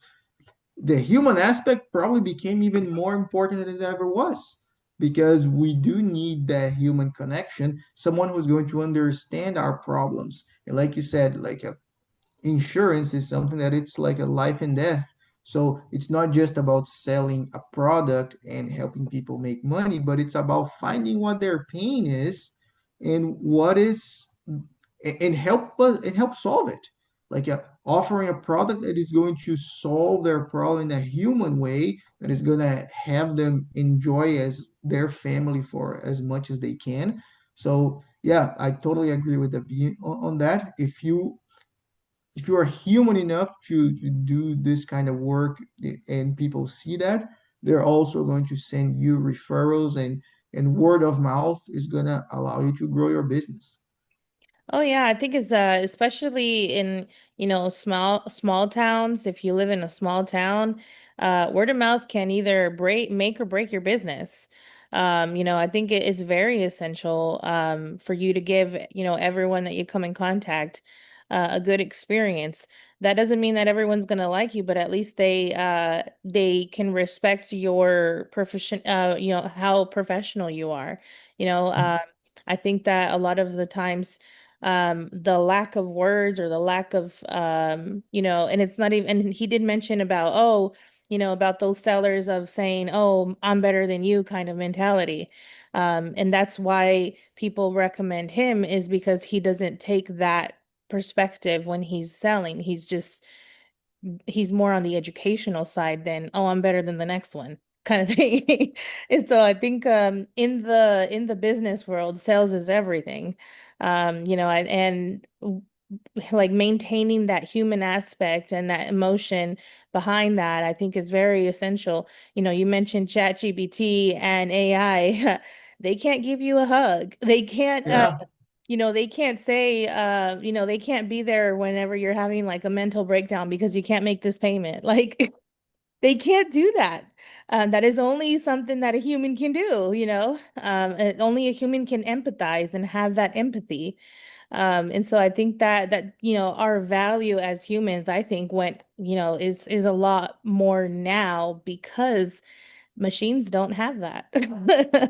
So, pero sí, David, ese es un buen punto que dijiste, es que pues tenemos que también entender que cuando estamos, vendiendo los productos, tenemos que tener en mente que esa persona es una persona, no es una máquina, no están, nosotros no somos máquinas, entonces tenemos emociones, hay cosas que pasan en la vida, y es importante tener a una persona que puede, decirte, oh, y lo siento, hay una máquina, AI y ChatGPT no te puede dar un abrazo o no te puede dar un abrazo virtual y decirte que pues estoy aquí para ti.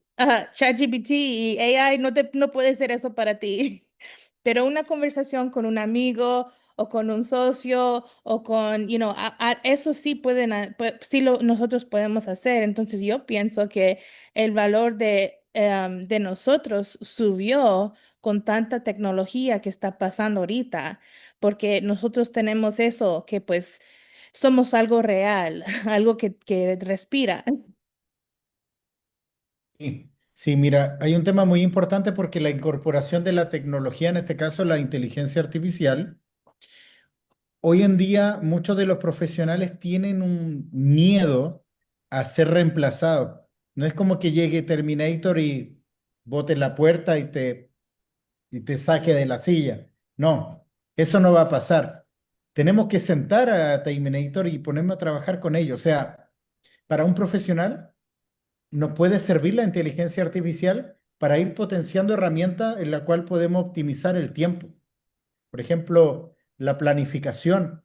Eh, no es lo mismo un profesional con herramientas hace 5 años atrás a un profesional con inteligencia artificial hoy en día. Siempre necesitamos el factor humano detrás que pueda manejar este tipo de herramientas. No es que no es el dueño de la verdad absoluta. Yo, gracias a la inteligencia artificial, a pesar que mucha gente la está utilizando de otra forma, yo he logrado leer más porque tengo pensamiento crítico, entonces busco, analizo, comparo y voy enriqueciendo aún más la lectura y al mismo tiempo buscando información que quizás no tenía de manera tangible. Bueno, veamos que muchas inteligencias artificiales tampoco están actualizadas, pero yo lo que utilizo son mis archivos personales de profesionales para analizar y poder tener también algunas métricas. Y también ese punto profesional en el cual la tecnología nos ayuda es lo que nosotros tenemos que ir aprendiendo. No podemos quedarnos solamente con una técnica de venta, sino tenemos que ampliarnos mucho más a aprender de estas nuevas tecnologías. Y si tú no sabes, bueno, busca alianza con algún profesional que también lo haga. ¿Ahí qué opinas? Oh, sí, es muy cierto porque pues si es como yo siempre le digo a mis clientes, si yo no soy la mejor persona para ti, yo siempre voy a referirte a alguien que sí te va a poder ayudar al nivel que tú quieres, porque yo entiendo que hay personas que prefieren más atención, hay personas que prefieren diferente tipo de persona. Aún hay personas que prefieren un hombre o mujer. Entonces, yo pienso que hay esas diferencias en el negocio que pues prefieren que el hombre le hablen a uno o prefieren que una mujer. En mi caso, cuando estoy interpretando o traduciendo para una familia que una niña o un niño pasó algo muy, bien fatal o bien, en una situación de abuso, obviamente van a querer una persona femenina. No van a querer especialmente si recibieron el abuso de un hombre. Entonces, hay ciertos, beneficios cuando tienes, ese aspecto en un negocio, donde si tú no lo puedes hacer, tu compañera lo puede hacer. Entonces, eso es muy importante en el mundo de negocios porque, y es importante tener en mente qué diferencia hay, porque, yo nunca jamás puedo pensar como tú o como Vini. Entonces, hay ciertas conversaciones que se me va a pasar por, arriba de la cabeza porque yo no voy a entender, pero ustedes sí. Entonces, I was saying, Vinny, that like, there's certain situations, and he was mentioning that, sometimes you're not the best person for your client or your customer. And so it's good to be able to, be able to refer to other people or especially refer to another person in your organization, the referral thing is definitely a power, in whenever you have that, ability in your business. No, I totally agree with that. I think that's why it's important to have good people around us in our organizations. Like in even in my business, I remember one thing that my senior partner sometimes says, it's better to have 50% of 100% than no, wait, hold on. Yeah, I think yes. 50% of 100% than having 100% of zero, right? So it's like you said, if you get a client or someone who needs help and they resonate more with a woman, why not just refer that to a woman in your team, and then you guys, and then we make arrangements. At least that's how we always do in my office, and we are here to help each other, help other people. That's extremely important. Yeah, and I think, he mentioned, and you mentioned about branding and marketing and the differences. If you guys can see his background, it's a power tool. Like, another thing is, when you publish your own book, it's the new business card, Yeah, that is definitely something. Oh, and by the way, congratulations. I saw that you're part of a book. So thank you. congratulations to that. I'm very excited. I love books. It doesn't matter if I publish them or not. I'm always like, yay for books. And so but I think that's just the teacher in me that I love education. I love whenever education is being published. Oh Especially yeah, I appreciate that. important topics like the one that you did. Tell us a little bit about the book that you just recently published. Yeah, no, thank you so much. Yeah, so as of today, actually, I became an international bestseller. So this was really, really good, like a very good project to be a part of. So me and one of my friends, I'm not sure if Islet if you're familiar with her, Marianne Pageant. So she was leading a project on authentic leadership. So a bunch of us, we came together to write, each one wrote a chapter on what authentic leadership means to us, how it played a role on the development of our careers.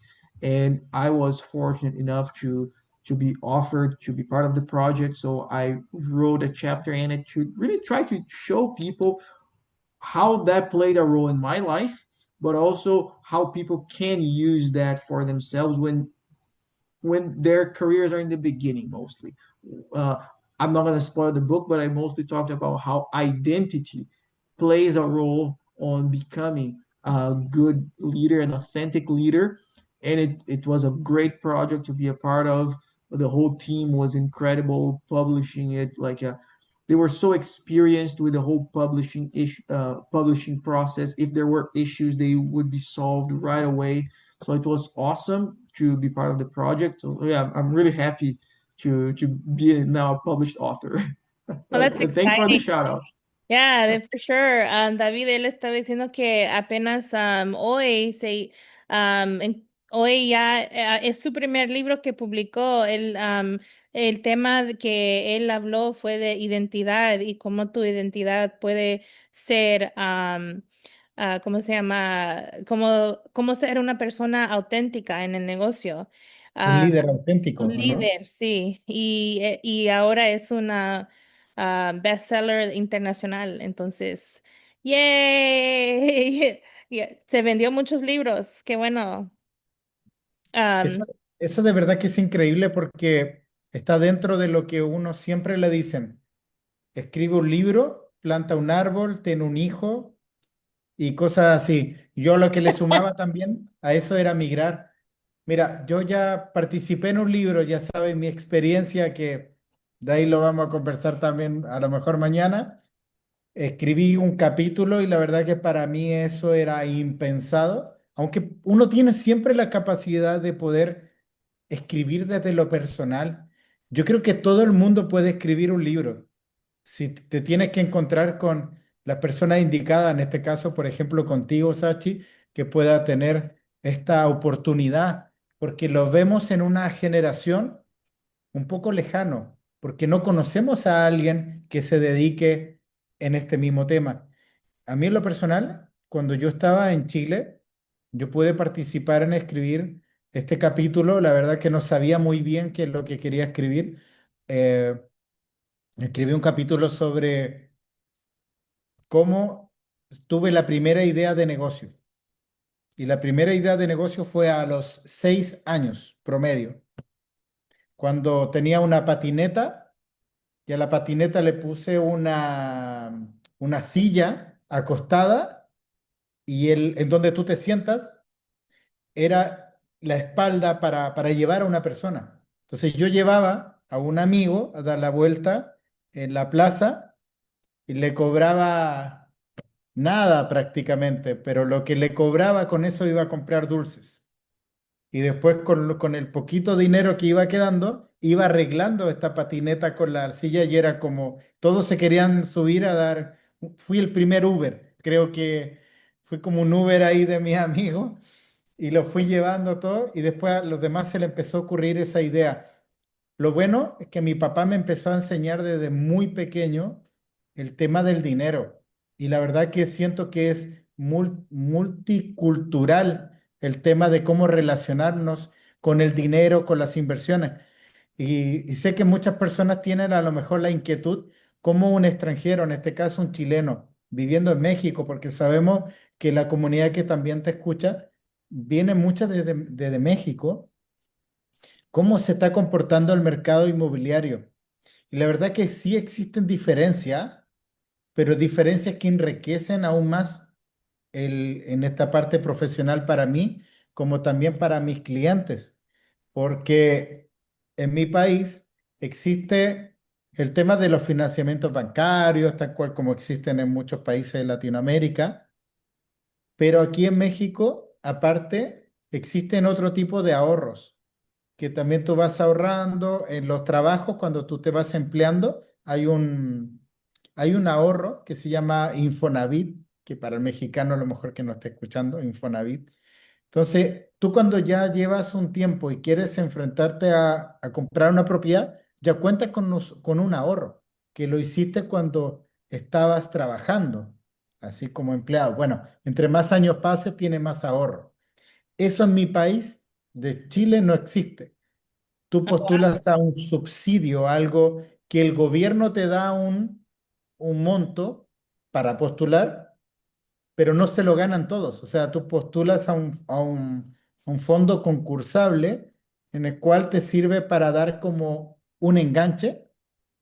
No sé cómo le llamarían ustedes en Estados Unidos, que sería el 10% del valor total te puede cubrir eso el gobierno y te baja, o sea, y te da más posibilidad de poder adquirir una propiedad.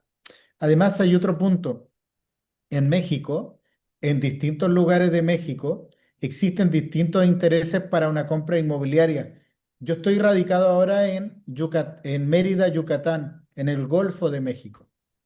Entonces es un estado mucho más turístico, en donde el clima es increíble, tener a 25 minutos la playa, playa tropical, y al mismo tiempo vivir en una ciudad en la cual la arquitectura y el plan regulador es maravilloso.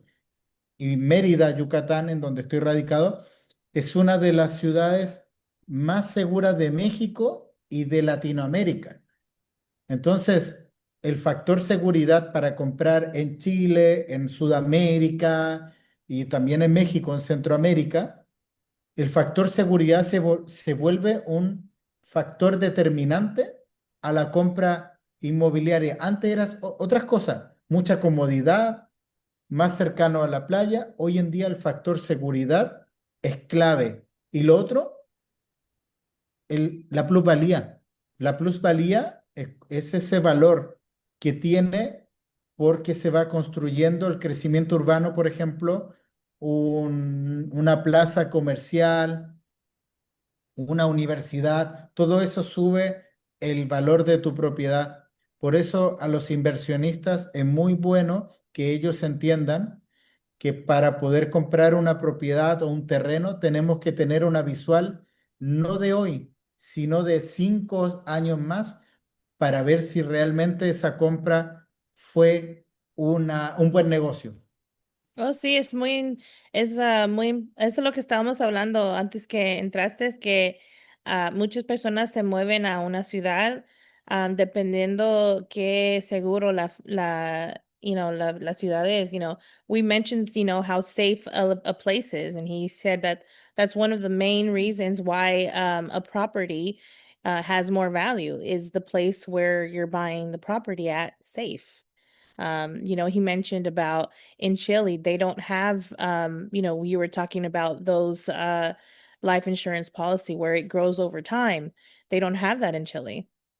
And so that was something that he mentioned, and I was like, wow, it's unfortunate that they don't have those over there. But they have them here. And if you want one, Vinny can get you one. Vinny can get you a policy here in the States or in Canada. Uh, pero sí, David. Oh, he also did mention he was part of a book as well. I'm sure you heard the word Uber. He said that he was part of a book and it was, a bestseller and everything. He wrote a chapter. And so we're gonna talk more about that tomorrow on his channel. So stay tuned, y'all. But yeah, I'm very excited for tomorrow's episode. I'm sure he's gonna well, I'll mention it a little bit later as well. But yeah, he mentioned that in Chile he was the first Uber because he was an Uber on his bike. Like it's the actual bicycle. So, yeah, I thought that was a cool story. So he talked about that. But yeah, I just thought that was hilarious. But Vidi, what do you think about his book? So, That's amazing. I know, right? The first Uber. Yeah, yeah. Hey, that means you're a pioneer of an idea, like you're a trailblazer, right?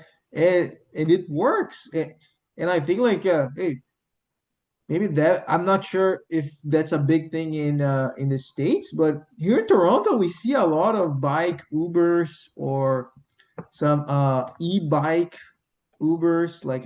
There are some Do you electrical guys have bikes. scooters? There are those electric Electric scooters over scooters? here, and people use those to deliver.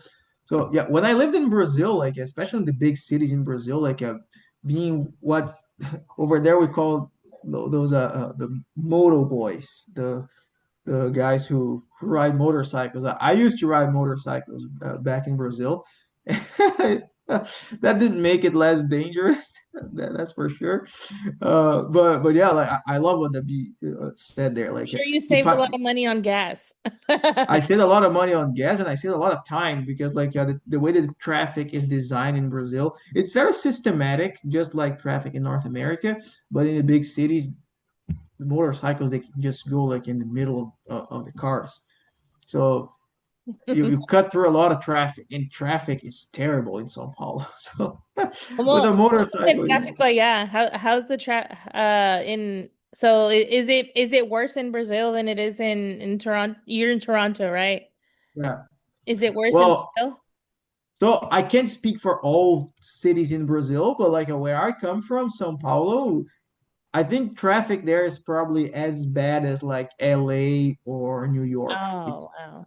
No. awful, I where don't it's like that. you're basically stuck, stopped in traffic. Oh, In wow. Toronto, it's not as bad as Brazil. For Canadian standards, traffic in Toronto is pretty bad, but at least it moves. It's not like in São Paulo that you're stuck. So, Estaba yeah. mencionando él del tráfico allá en Canadá y en San Paulo, Sí, Brasil. estaba Ah, viendo al traductor y justamente él estaba hablando del tráfico de Sao Paulo, comparándolo también con partes de Estados Unidos. Me parece curioso porque nosotros tenemos un pensamiento que en Estados Unidos, como va muy ordenado todo, no existe la problemática que existe en Centro y Sudamérica. Ahí, eso de verdad que yo no tengo la fortuna aún de conocer Estados Unidos. Mi papá vive en Miami. La verdad que me dice muchas cosas con respecto a la distancia. Es necesario al 1000%, como para una persona, como hablaban de motocicleta y todo, tienes que tener un vehículo para poder desplazarte de un tramo a otro. Ni siquiera el transporte público, por lo menos en Miami, decía que es lo que me estaba señalando, es que no, tienes que tener un carro, sí o sí. No, ya no es, antes un carro era un lujo, no sé si te das cuenta que ahora el carro se vuelve una necesidad, tanto como también el Internet. Y justamente ahora estamos en un nuevo mundo donde somos más exigentes en muchas cosas. Hoy en día ya no es el carro, ahora ya no es ni siquiera el carro quien tiene el carro más caro, más, no, es cuánto eficiente puede ser. Por eso también vemos nuevas alternativas como los carros eléctricos, la optimización. Antiguamente, eso yo hablaba mucho con mi papá, que es de otras generaciones, en lo cual él me señalaba, antes tener una bicicleta, era una moto, un auto. Ahora pasó de ser óptimo, de ser que gaste lo menos posible, que impacte menos ambientalmente todo. Es que muy interesante y sobre todo el atochamiento de cuántas personas van en un puro vehículo. A veces ni siquiera van cuatro personas, sino van una o dos personas. no, sí, es muy, ahora en día, así como tú dijiste, sino el internet es algo que todo el mundo quiere, y depende de la persona en qué quiere gastar su dinero. ¿Quiere gastar su dinero en aseguranza y en el carro o quiere gastar el dinero en el Uber?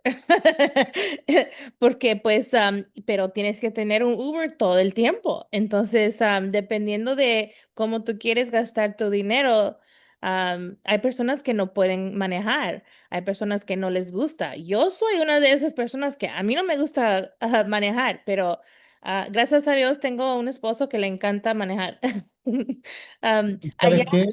Y ajá. sabes que una cosa que te quería comentar, discúlpame, es que se me viene a la mente que como el traslado también es tan esencial por el crecimiento urbano, por el Ujú. mismo ámbito inmobiliario hay un plan regulador de cómo van creciendo la urbanización.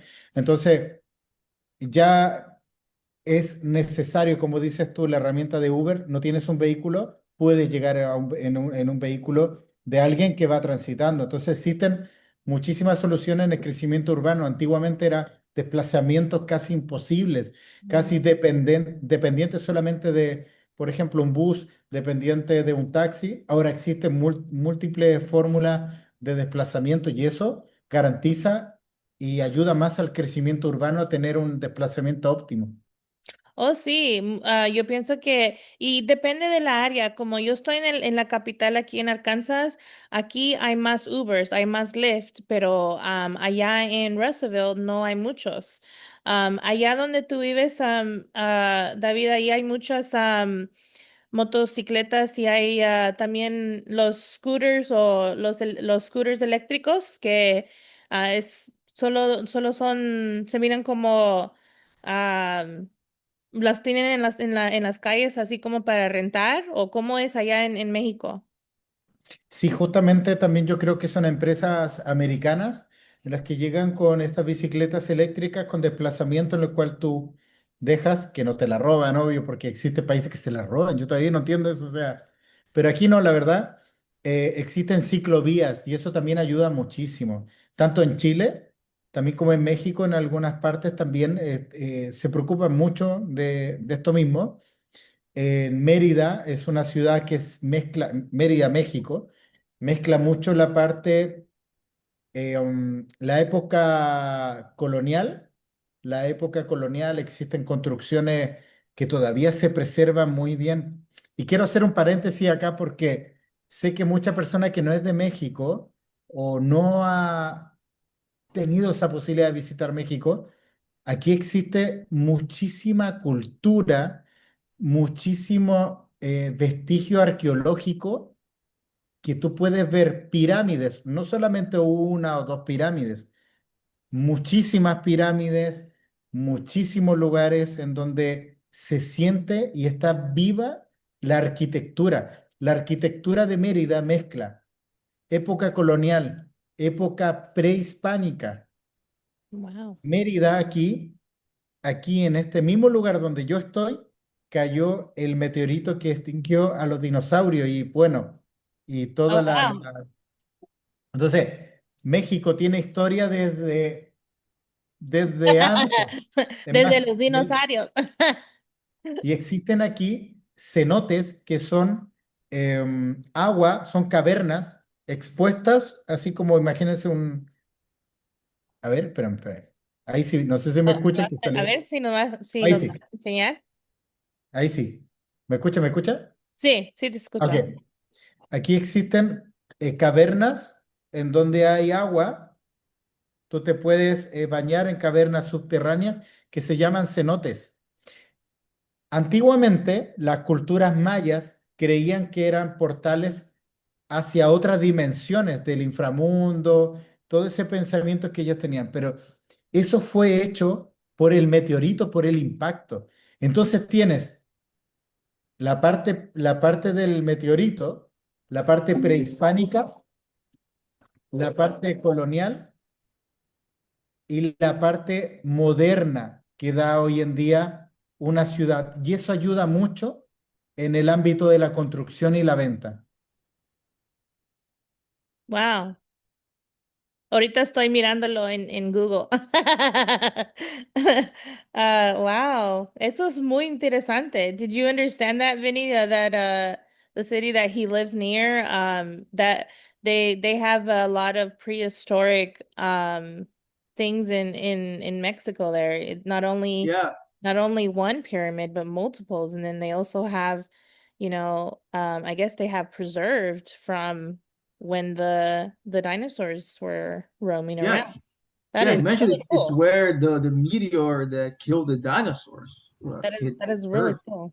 That is pretty cool. Yeah. It looks beautiful. And ¿tú estás en Yucatán o estás en esa? Sí, en Yucatán, Yucatán es un estado, Oh, okay. state, y Mérida es una ciudad dentro del estado de Yucatán.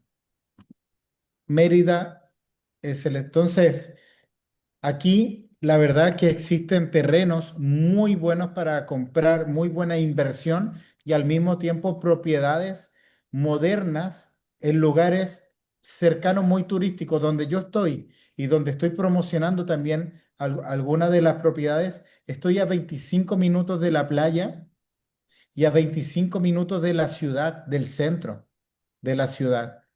Entonces, tú puedes tener a 10 minutos un centro comercial y puedes tener a 5 minutos una gasolinera y como te decía, a 25 minutos la playa. O sea, lo que realmente hoy en día busca el mercado inmobiliario en esta zona de Yucatán, en México, es la calidad de vida. Y es lo que hoy en día están buscando muchas personas en distintos lugares del mundo. Mérida, Yucatán, tiene tiene una porción muy importante de personas. Ahí está Sí, muy ajá, bonito, ¿ves? para los que no conocen, miren qué bonito, wow, qué belleza. Es muy lindo, es colonial, al mismo tiempo cerca tienes pirámides prehispánicas. Recuerden que aquí llegó Hernán Cortés Oh, desde wow. España, entonces eh, mucho se dice, y esto me van a criticar a lo mejor algunos, pero muchos hablan de que llegaron del Nuevo Mundo a destruir cultura, todo. No, acá existió el mestizaje y eso es lo que a nosotros nos ha llevado como sociedad desde aquí, desde México al sur, todo, a poder llegar a ese enriquecimiento del antiguo mundo con el nuevo mundo, esa Sí. cultura, lo que viajó en esos barcos, a lo que ya existía aquí en México. Y también hablando de Chile, también llegaron también a Chile del antiguo mundo y la verdad que es enriquecedor. La cultura gastronómica, Sachi, también es muy buena. Tenemos muchas semejanzas entre muchos países de Centro y Sudamérica.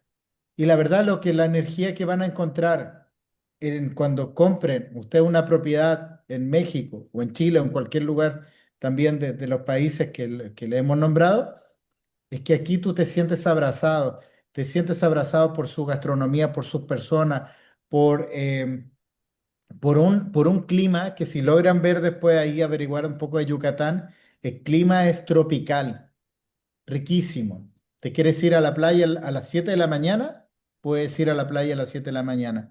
Eso es lo que busca. Por eso se retiran muchas de las personas que se están retirando desde Estados Unidos en Eso Mérida, es lo que yo Yucatán, estaba desde escuchando Canadá. también. Eso es lo que yo estaba escuchando también, que hay muchas personas en Estados Unidos que se están yendo a México para quedarse allá, para vivir, ya cuando terminan y ya están en su tiempo de jubilarse, se van para México.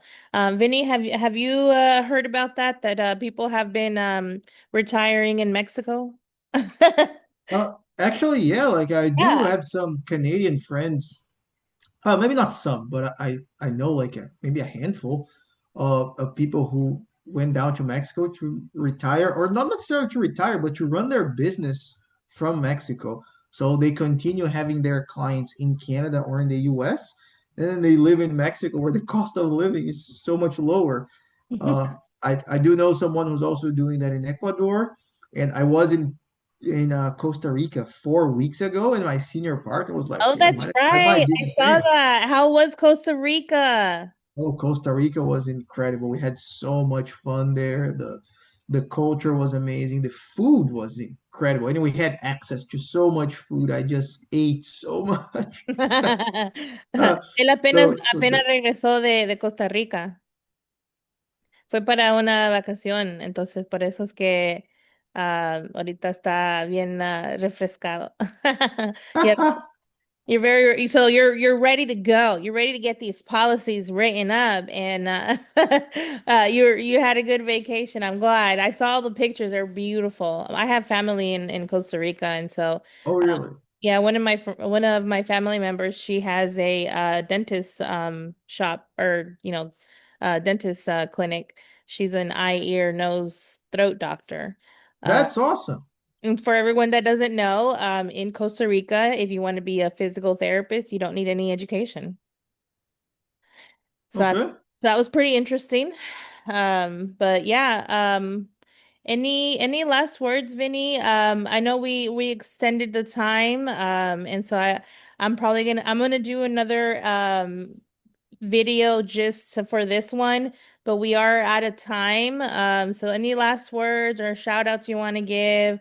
I'll be doing this one for, on a separate video because I already have it translated and everything with the same format, which shout out to Canva because Canvas awesome. Canva's awesome. So yeah, so first and foremost, like I want to thank you, Islet. Thank you, Gabi, for also showing up. Yeah, I'm very thankful to be in this platform, to be working with you guys. This was really cool. Like I really like having these opportunities to teach people out there how the financial system works. Everyone needs to learn information like this so they can build a better life for themselves. So yeah, I'm really thankful to be part of the platform. Another shout out is absolutely to my good friend Marianne Pajan, who worked and led the project for our book. So I'm really happy to be now a published author and be working with Marianne. So that was awesome.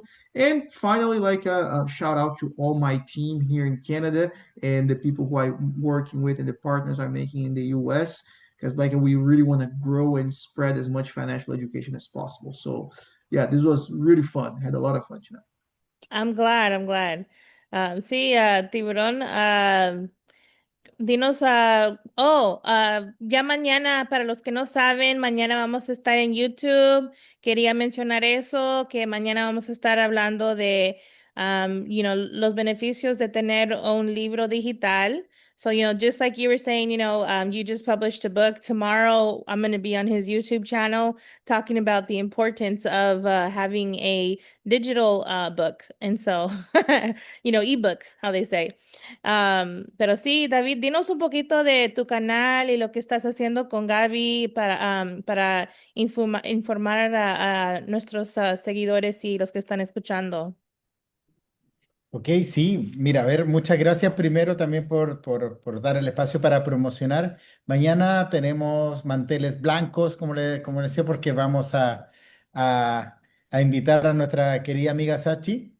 Nosotros tenemos un programa llamado Líderes Digitales, en la cual nosotros invitamos a distintos profesionales en el ámbito digital, tanto que tengan una profesión, por ejemplo, ligada a la educación, ligada a lo científico, a profesionales, por ejemplo, de la contabilidad, que ocupan herramientas de inteligencia artificial para optimizar su trabajo, en donde ellos nos cuenten también de cómo ha sido esta adaptación en el ámbito profesional y personal en sus vidas y cómo ha impactado de manera positiva y qué aspectos negativos. O sea, hablamos siempre de una mezcla de todo, porque hay temas relacionados a la tecnología que no están siendo bien aplicadas en el ámbito de la educación o en el ámbito también de los profesionales.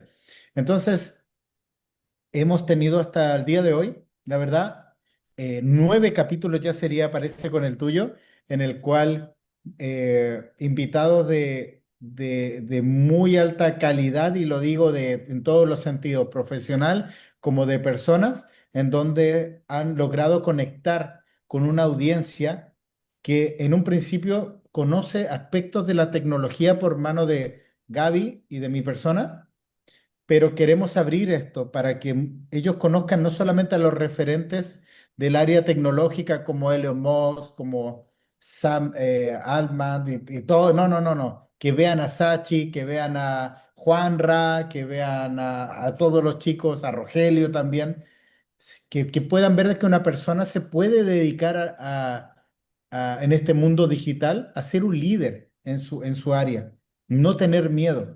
Entonces, esto le sirve mucho para quien no entiende nada, para el que entiende y para el que entiende y lo aplica. O sea, un programa en donde nosotros los primeros 10 minutos hablamos de noticias que subimos en nuestro portal de evoluciondisruptiva.com. Hablamos de 4 noticias junto con Gaby, damos un noticiero, de ahí sacamos ese fragmento para una edición para publicar después, pero en el directo hablamos de esa noticia 10 minutos y después nos centramos en la entrevista.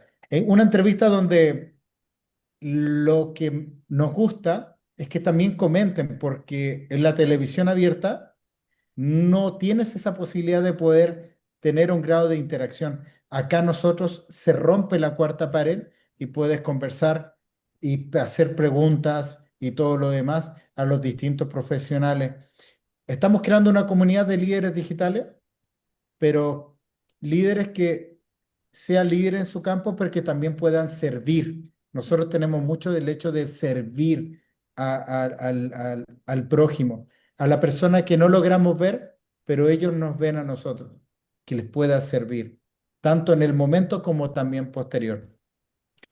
Ah, el canal se llama Evolución Disruptiva TV.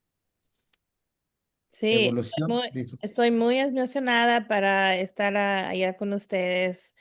Yo pienso que cuando tienes esas oportunidades, para mí en inglés le dicen como susurros de Dios, o pues como, Dios te dice, ok, tienes que hacer esto. Entonces, yo pienso que así como dice el dicho que tu caminada debe de tener huellas, yo pienso que cuando tienes el corazón de servir, esa huella tiene más propósito. No solo es una venta, hay un propósito atrás de esa venta. A mí en inglés a mí me gusta decir shopping with purpose. you know um so we were talking about how in his channel he basically gets to interview and have digital leaders, and their heart is always to serve. Their heart is always to educate people that you might not see, but yeah. Yes, baby. Okay, I love you. Te amo. Oh, para todos los que no conocen a mi esposo, pues aquí está. Hola, ¿cómo está? Do you want to say hi? Do you want No, no, Hello, no. hello, hello. Hola, ¿cómo está? Yeah, Muy Vinny heard bien. him a little bit in the Eh, beginning. soy bilingüe. Mi madre mexicana, americana. Mm. Saludos How's it desde going? México. Ajá, salud. Yeah, México. so he's over there in Mexico, but he's from Chile. Ah, también. Pero sí, Yeah. all right, I love you too. Pero sí, como estaba diciendo David, mañana va a estar en YouTube, es evolución, así como lo miran cuando él está hablando, solo le agregan TV. Yo voy a poner el link en la descripción y también en Facebook. Igual vamos a poner el libro de Vinny. I'm going to leave the link to your book in the comments. So whenever you go to Apple, whenever you go to Spotify, you'll be able to have the link. YouTube doesn't allow some links because they're YouTube, but they only like to promote themselves. Oh, Uh, that's fine. That's fine. I but really appreciate that. but you actually have a YouTube channel as well. I think I tagged your YouTube channel. I saw your you were talking about branding and stuff. I saw your channel, and that's how I knew it was you because of your logo. Oh And yeah, I should probably use that YouTube channel a bit better. That's a good oh, thing well, you they say, reminded me. ¿tú has escuchado eso, David, que YouTube ahora es más grande que Disney? Really? Yep. YouTube is bigger than Disney now. Like there's more subscribers and it holds more power than Disney now. Mm-hmm. YouTube, because of all of the creators that are on there and all of their audience. And so that's the reason why I don't spend a lot of time on YouTube, but I always make sure I post. But I think he did mention about, his channel serving the people that he might not always see, but people who see him. And so that's definitely something that, he serves basically, it's online, and so there's so many people from different parts of the world that comment on his stuff. I think it's really cool that we get to do events like this one. There was 3 languages and 5 countries involved. So That's amazing. that I think that's really cool. Es muy, le estaba contando que con nosotros tres representamos a 5 países. Entonces, ah, porque pues yo aquí en los Estados nací y ustedes nacieron en diferentes países, pero viven en otro país. Entonces, entre los tres representamos 5 países. Am, y Y es quizá en el algo, futuro, ¿cuántos más? ajá, Porque ¿verdad? hoy en día estamos en, por ejemplo, Chile, México, pero Ujú. también tengo la esperanza de que, como estamos en un mundo interconectado, que al mismo tiempo, por ejemplo, imagínate, nosotros tenemos también contactos con personas de Perú, Colombia, Sudamérica, ahora contactos también, imagínate Canadá, donde está, también es otra sociedad, es increíble. Y yo siempre dejo invitadas a las personas que se enriquezcan un poco más, que no se queden en donde nacieron, sino expándanse, o sea, expandirse aún más, de poder llegar a otro país y tomar esa cultura, entenderla, y eso te hace a ti ver la vida también de otra forma. O sea, si el día de mañana tengo la posibilidad junto con Gaby ir a ver a Sachi o ir a ver a Vini, quizá un tiempo voy a poder entender cómo se mueve también un poco más la cultura, qué es lo que piensa, cómo ven en esta parte del crecimiento urbano, con qué materiales de construcción también construyen, porque en Chile, por ejemplo, existe una cultura antisísmica, tiembla mucho, mucho terremoto. Es igual en eh, Nicaragua. ¿Ah? Es igual en Nicaragua. En Nicaragua, imagínate, entonces, los permisos de edificación son distintos. Aquí en México también hay temblores, pero no tanto como en Chile. Pero también hay cosas que se tienen que ir adaptando. Hay ciudades que nunca temblaba, hoy en día están temblando aún más. Entonces los permisos de edificación y todo va cambiando. Entonces, y cambia la gente porque también es algo nuevo. A mí me da miedo las tormentas. Yo en mi país no conocía las tormentas y aquí caen rayos y todo. Yo no, eso no lo conocía.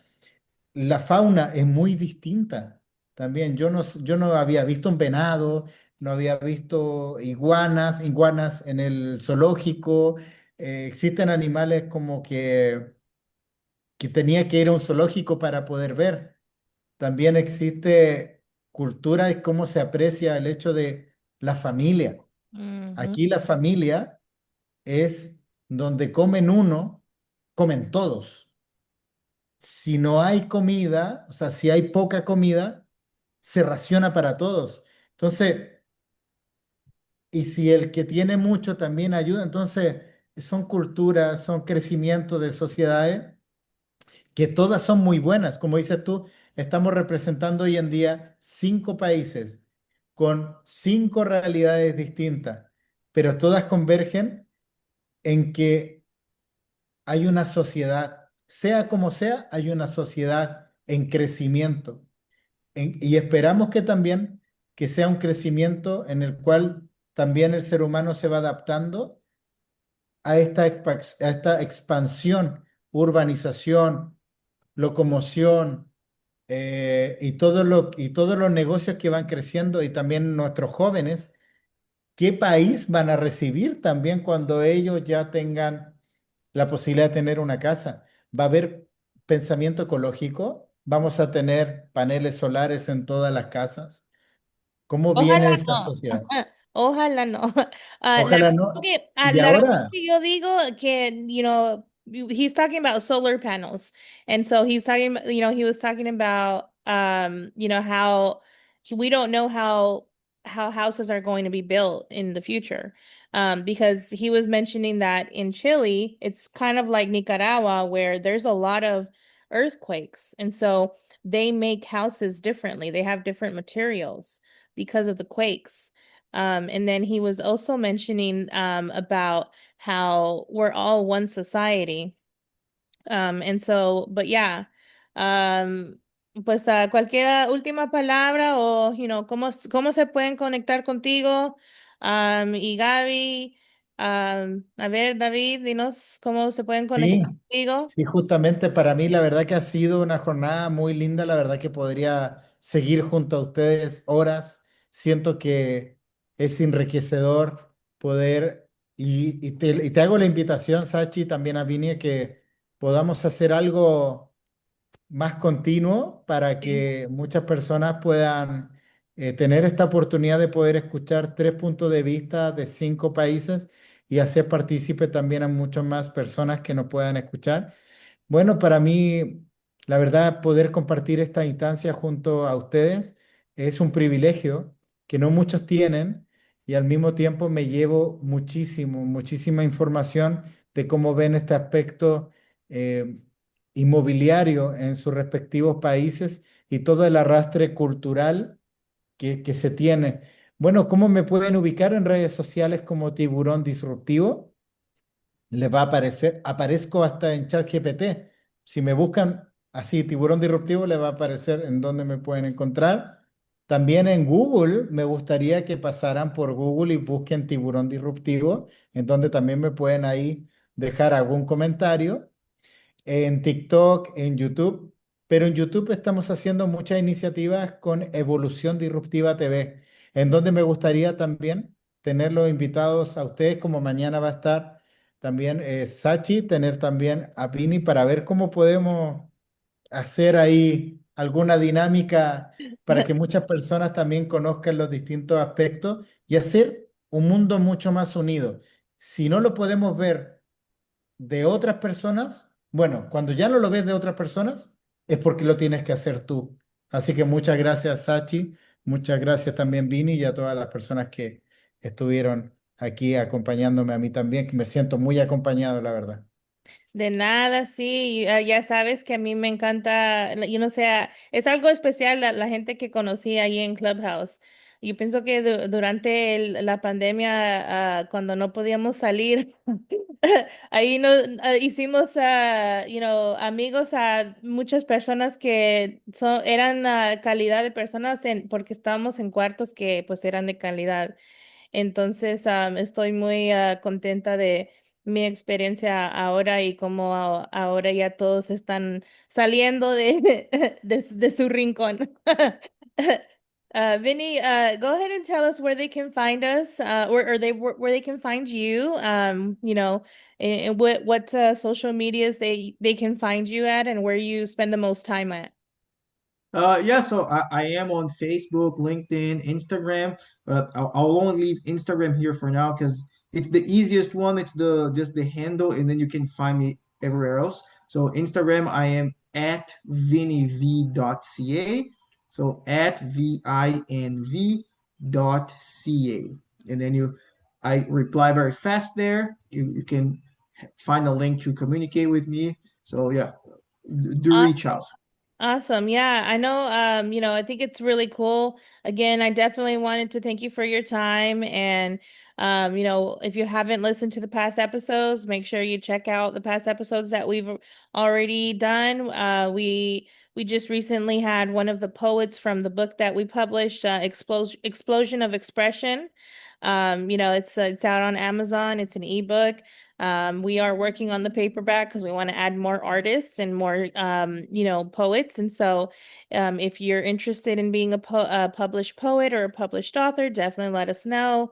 We partner with 343 Ministries, and it's always a joy to get to be part of someone's author journey. You just like, promoting here Vinny, and his book. It makes me so happy when people like get to be a successful author because it's something that it changed my life, back in 2013. And so I think whenever, I love, watching people's author journeys and how it shapes them and how it makes them more of an authority in their, line of work. And so I'm glad that you took that step because that's the hardest part is, choosing to do it. And so definitely wanted to shout you out for that. No, thank you so much, Highlands. That was an awesome project to be a part of. I really appreciate the platform there. Of course, of course. Well, thank you so much for your time. Gracias a todos. Espero que estén bien. Dios me los bendiga y que la paz de Dios siempre los persigue. All right, thanks everyone. Bye.